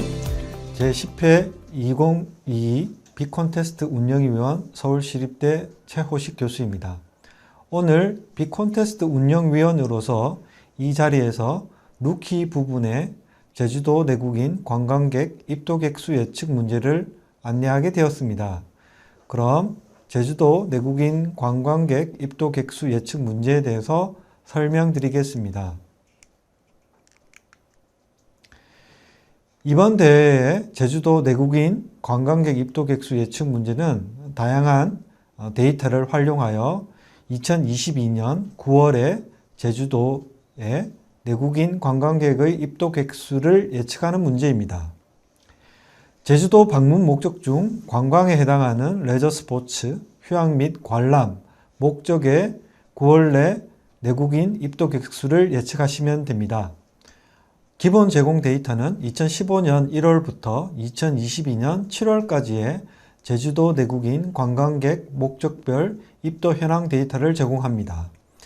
제주도 관광객 목적별 입도 현황 데이터를 살펴보면 제주도를 방문하는 목적의 레저 스포츠, 휴양 및 관람, 회의 및 업무, 친지 방문, 교육 여행, 기타 방문으로 구분되어 있습니다. 이 중에서 관광 목적에 해당하는 레저 스포츠와 휴양 및 관람의 내국인 9월 입도 객수를 예측하는 것이 이번 주제입니다. 결과값을 근사하게 예측하는 것도 중요한 요소이지만 분석 과정이나 모델 설계 등도 평가에 중요한 요소가 됩니다. 대회에서 제공하는 데이터 외에 공공 데이터, 통계 자료, 크롤링 등 다양한 데이터를 활용하여 문제를 해결해 나가시면 됩니다. 특히 관광 분야에서는 코로나 이슈 등 외부 요인의 영향을 많이 받음에 따라 관련한 데이터를 많이 활용하시면 도움이 되실 것입니다. 다음은 평가 기준을 설명드리겠습니다. 이 문제의 예측 성능 측정 기준은 RMSE 값입니다. RMSE는 아시다시피 예측 데이터의 정밀도를 산출하는 수치로 이 값이 작을수록 예측률이 높다고 할 수 있습니다.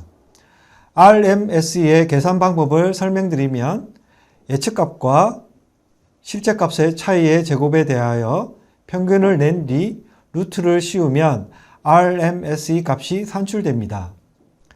1차 서면 평가에서는 이 예측 정확도뿐만 아니라 다양한 데이터 수집 및 활용, 전처리 과정, 논리성, 코드, 모델링 전반에 대한 설명 문서 등이 기준이 됩니다.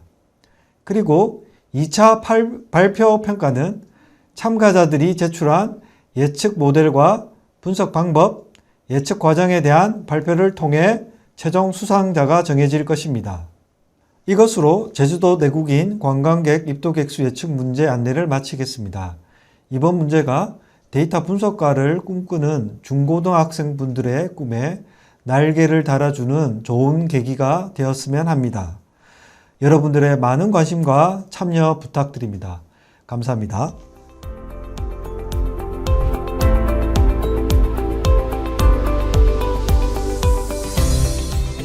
안녕하세요. 2022년 빅콘테스트 데이터 분석 분야 퓨처스 부문 설명을 담당한 핀테크 스타트업 핀다의 기술총괄 서희입니다.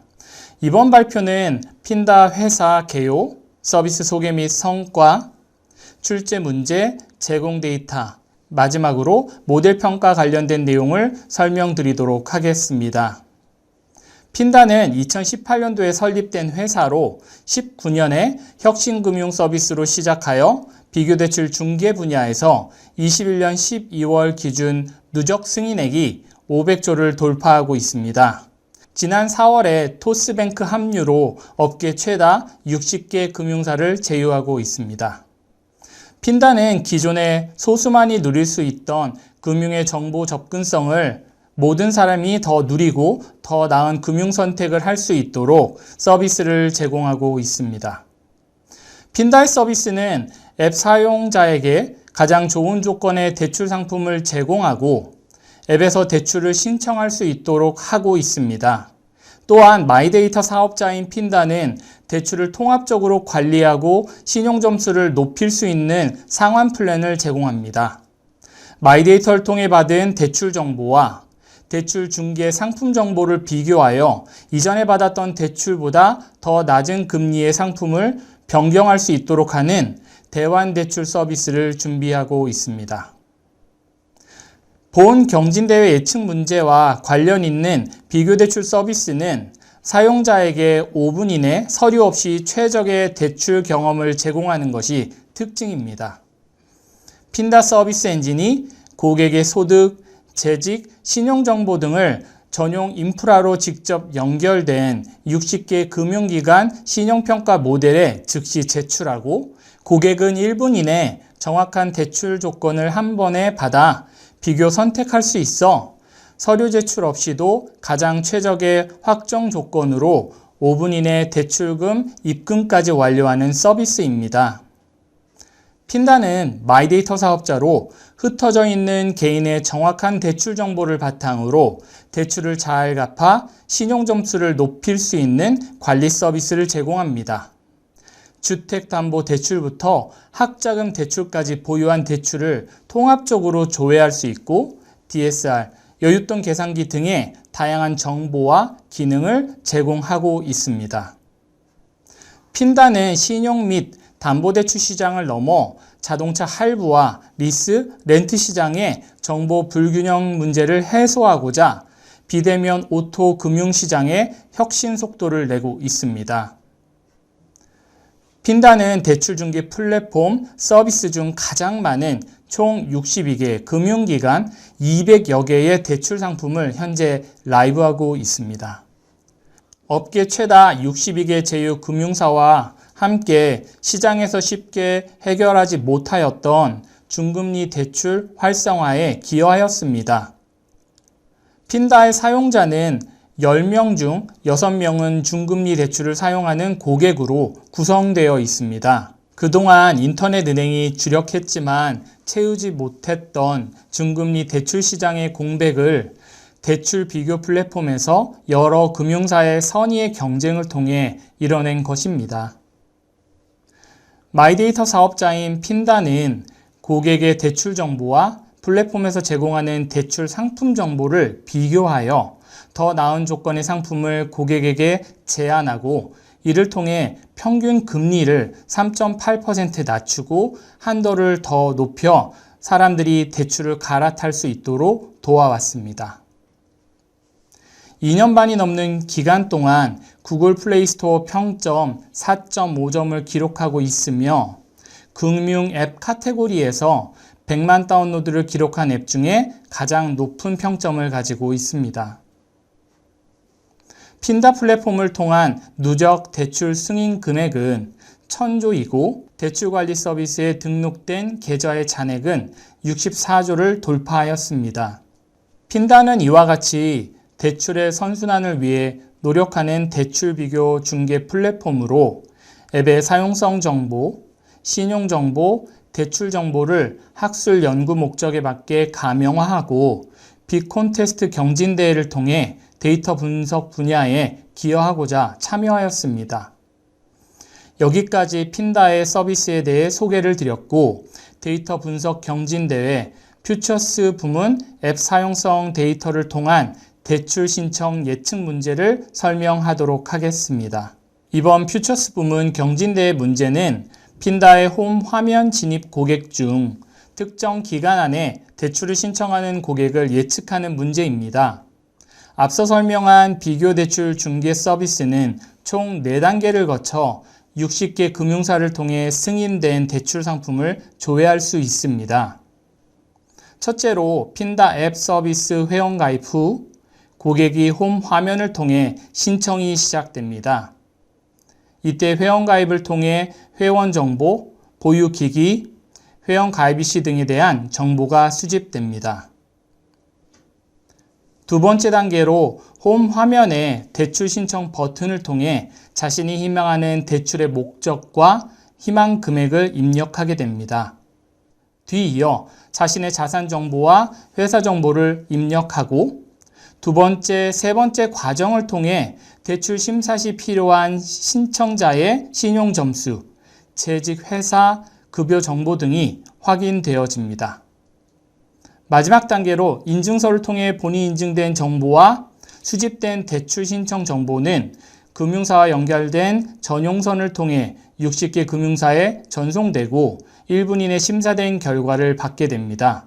이때 신청자의 신용도, 기보유 대출 등을 감안하여 승인된 상품과 거절된 상품은 앱을 통해 사용자가 직접 확인할 수 있습니다. 마지막 단계를 통해 1회 신청당 60개의 금융사의 상품의 심사 결과가 확인되어지기 때문에 관련된 상품명, 승인의 거절 여부에 대해서 파악할 수 있으며 이러한 과정을 통해 얻어진 데이터를 학습하여 회원 가입 이후 특정 기간 안에 대출 신청을 정확하게 예측할 수 있는 모델을 개발하는 것이 이번 퓨처스 부문 데이터 분석 경진대회 문제입니다. 두 번째 문제는 핀다 홈 화면 진입 고객의 군집 분석 문제입니다. 핀다 앱을 사용하는 모든 고객이 대출을 필요로 하지 않습니다.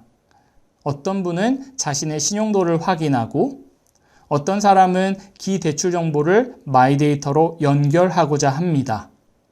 핀다 내 서비스를 제대로 몰라 사용하지 못하는 다양한 유형의 이유를 가진 사람들이 우리 핀다 고객의 군집으로 숨어 있습니다.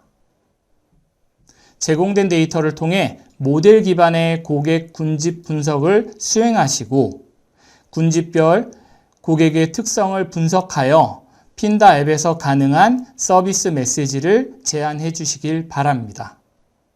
이를 통해 데이터 기반의 서비스를 체험해 볼 수 있는 과정이 될 수 있기를 기대하겠습니다. 본 경진대에서 제공되는 데이터는 회원가입 이후 생성되는 가명화 처리된 앱 로그 정보, 신용 정보, 승인된 대출 상품 정보와 대출 신청 정보 등에 대한 여부 등이 핀테크에서만 경험할 수 있는 데이터로 제공되어집니다. 연계 금융사와 내부 사업의 정보들이 노출되지 않도록 익명화, 모스 데이터에 대한 샘플링과 중요 정보들은 코드로 처리되어 제공될 예정이며 이렇게 데이터가 가공되더라도 모델링에 지장이 없도록 충분한 분산을 포함한 사전 검증 후에 데이터를 제공하도록 하겠습니다. 예측을 위한 모델링 Y레이블은 앱 사용자가 대출 조회를 하고 승인된 금융상품 중 최소 하나를 선택하여 실제 대출을 실행한 경우 Y로 표시하였습니다. 학습 데이터와 추론 데이터의 구성은 시점상 크게 다르지 않도록 하여 시계열적 정보량이 적절히 반영될 수 있도록 하고 기간이 바로 이어지므로 직전 데이터의 영향도가 너무 높지 않도록 기간을 두어 추론 데이터를 제공할 예정입니다. 최종적인 모델의 평가는 승인된 상품 정보 기준으로 하나 이상을 선택하여 대출을 실행한 고객을 예측하는 것이며 모델링의 예측 정확도와 함께 모델 기반의 분석이 필수적으로 포함되어야 합니다. 이번 경진대회는 모델링의 정확도만큼이나 데이터의 분석과 모델링의 과정을 평가에 반영할 예정이며 예측에 대한 수치는 이진 분류 정확도를 측정하기 위해 공통적으로 사용하는 F1 스코어를 통해 정확도와 재현율을 함께 반영할 수 있도록 할 예정입니다. 모델링의 두 번째 문제인 군집 분석은 통계적 군집 분석 과정의 타당성과 군집화된 그룹의 분석 또한 평가 요소에 포함하도록 하겠습니다. 군집화된 그룹의 데이터 분석 결과를 통해 데이터 기반의 서비스 제안이 활용의 가장 중요한 요소이므로 기획의 독창성 또한 함께 평가하도록 하겠습니다. 모쪼록 핀테크 스타트업의 데이터를 분석하여 더 많은 경험과 데이터 기반의 분석과 서비스를 함께 고민할 수 있는 좋은 시간이 되시기를 기대합니다. 감사합니다.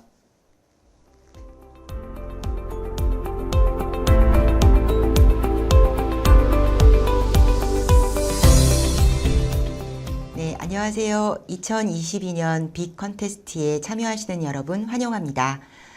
저는 챌린지 리그의 문제 소개를 맡은 LG U+의 김정선입니다. 올해 저희가 출제할 문제의 제목은 용인시 전기차 완속 충전소에 대한 입지 선정 모델을 개발하는 것입니다. 여러분도 잘 아시다시피 ESG 관점에서의 전기차가 요즘 굉장히 화두인데요. 글로벌 에너지 정보 분석 기업인 S&P 글로벌 플래츠에 따르면은 지난해 기준으로 전기차의 판매량은 역대 최고인 629만 대로 글로벌리 전년 대비 2배 수준으로 늘어났다라고 하고요. 전체 자동차 시장의 8.9%를 점유하고 있다라고 합니다. 특히 한국만 보더라도 2021년 전기차 판매량이 전년 대비 112% 신장을 했고요. 전 세계에서 가장 증가폭이 큰 수준이었습니다.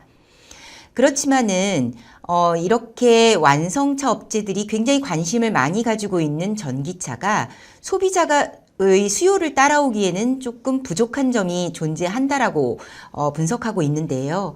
첫 번째는 충전 인프라의 확대, 두 번째는 전기차 생산비의 하락, 세 번째는 부품 공급망 확보 등을 선결 과제로 꼽고 있습니다.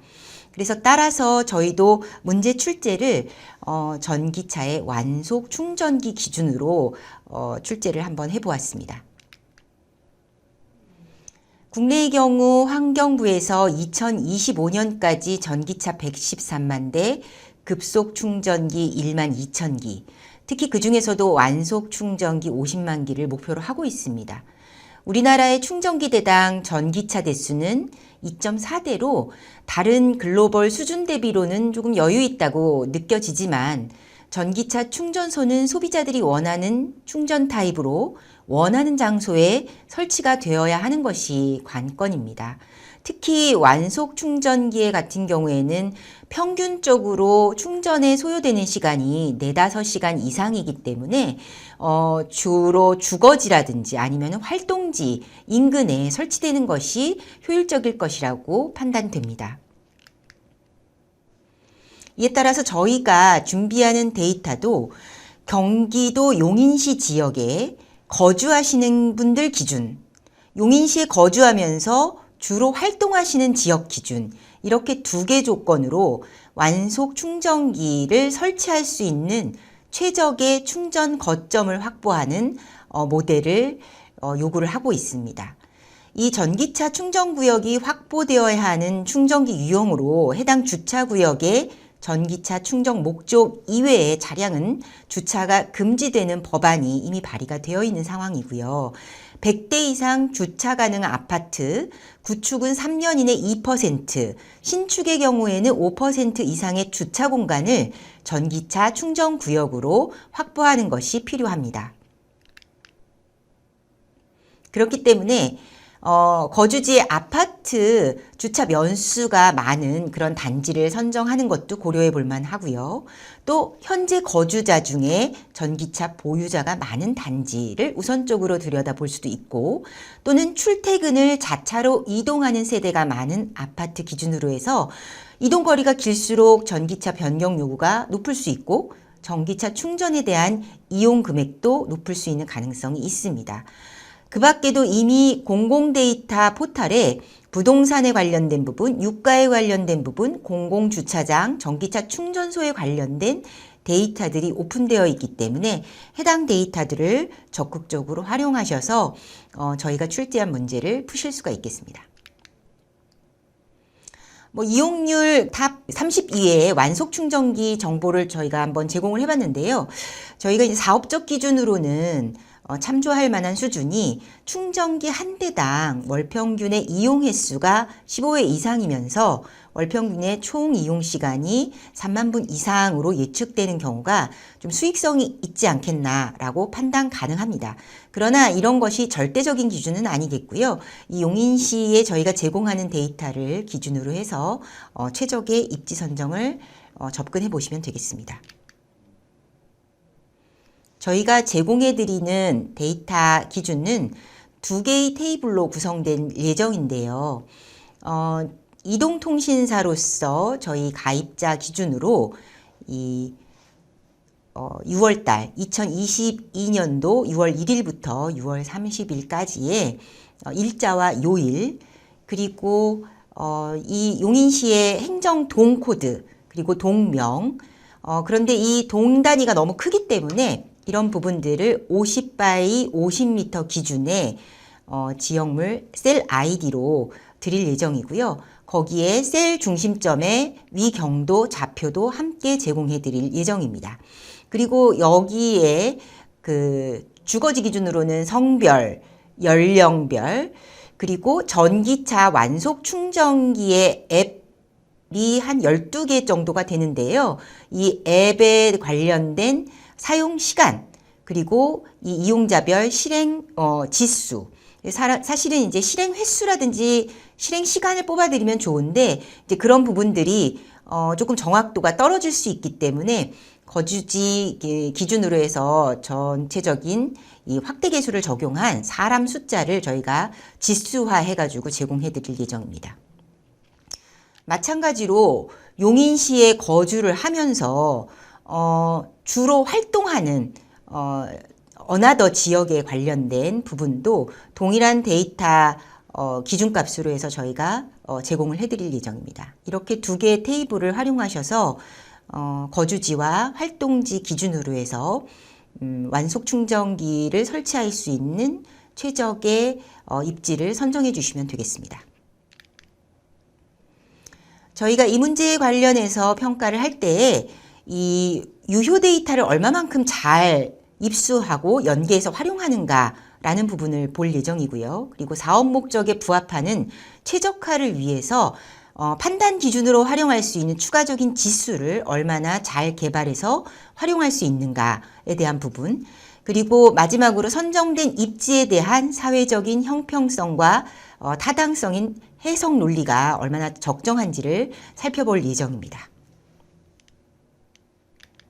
네, 이상으로 저희 챌린지 리그의 문제를 풀기 위해서 참여해 주시는 모든 분들의 선전을 기대하면서 문제 출제에 대한 설명을 마치도록 하겠습니다. 감사합니다.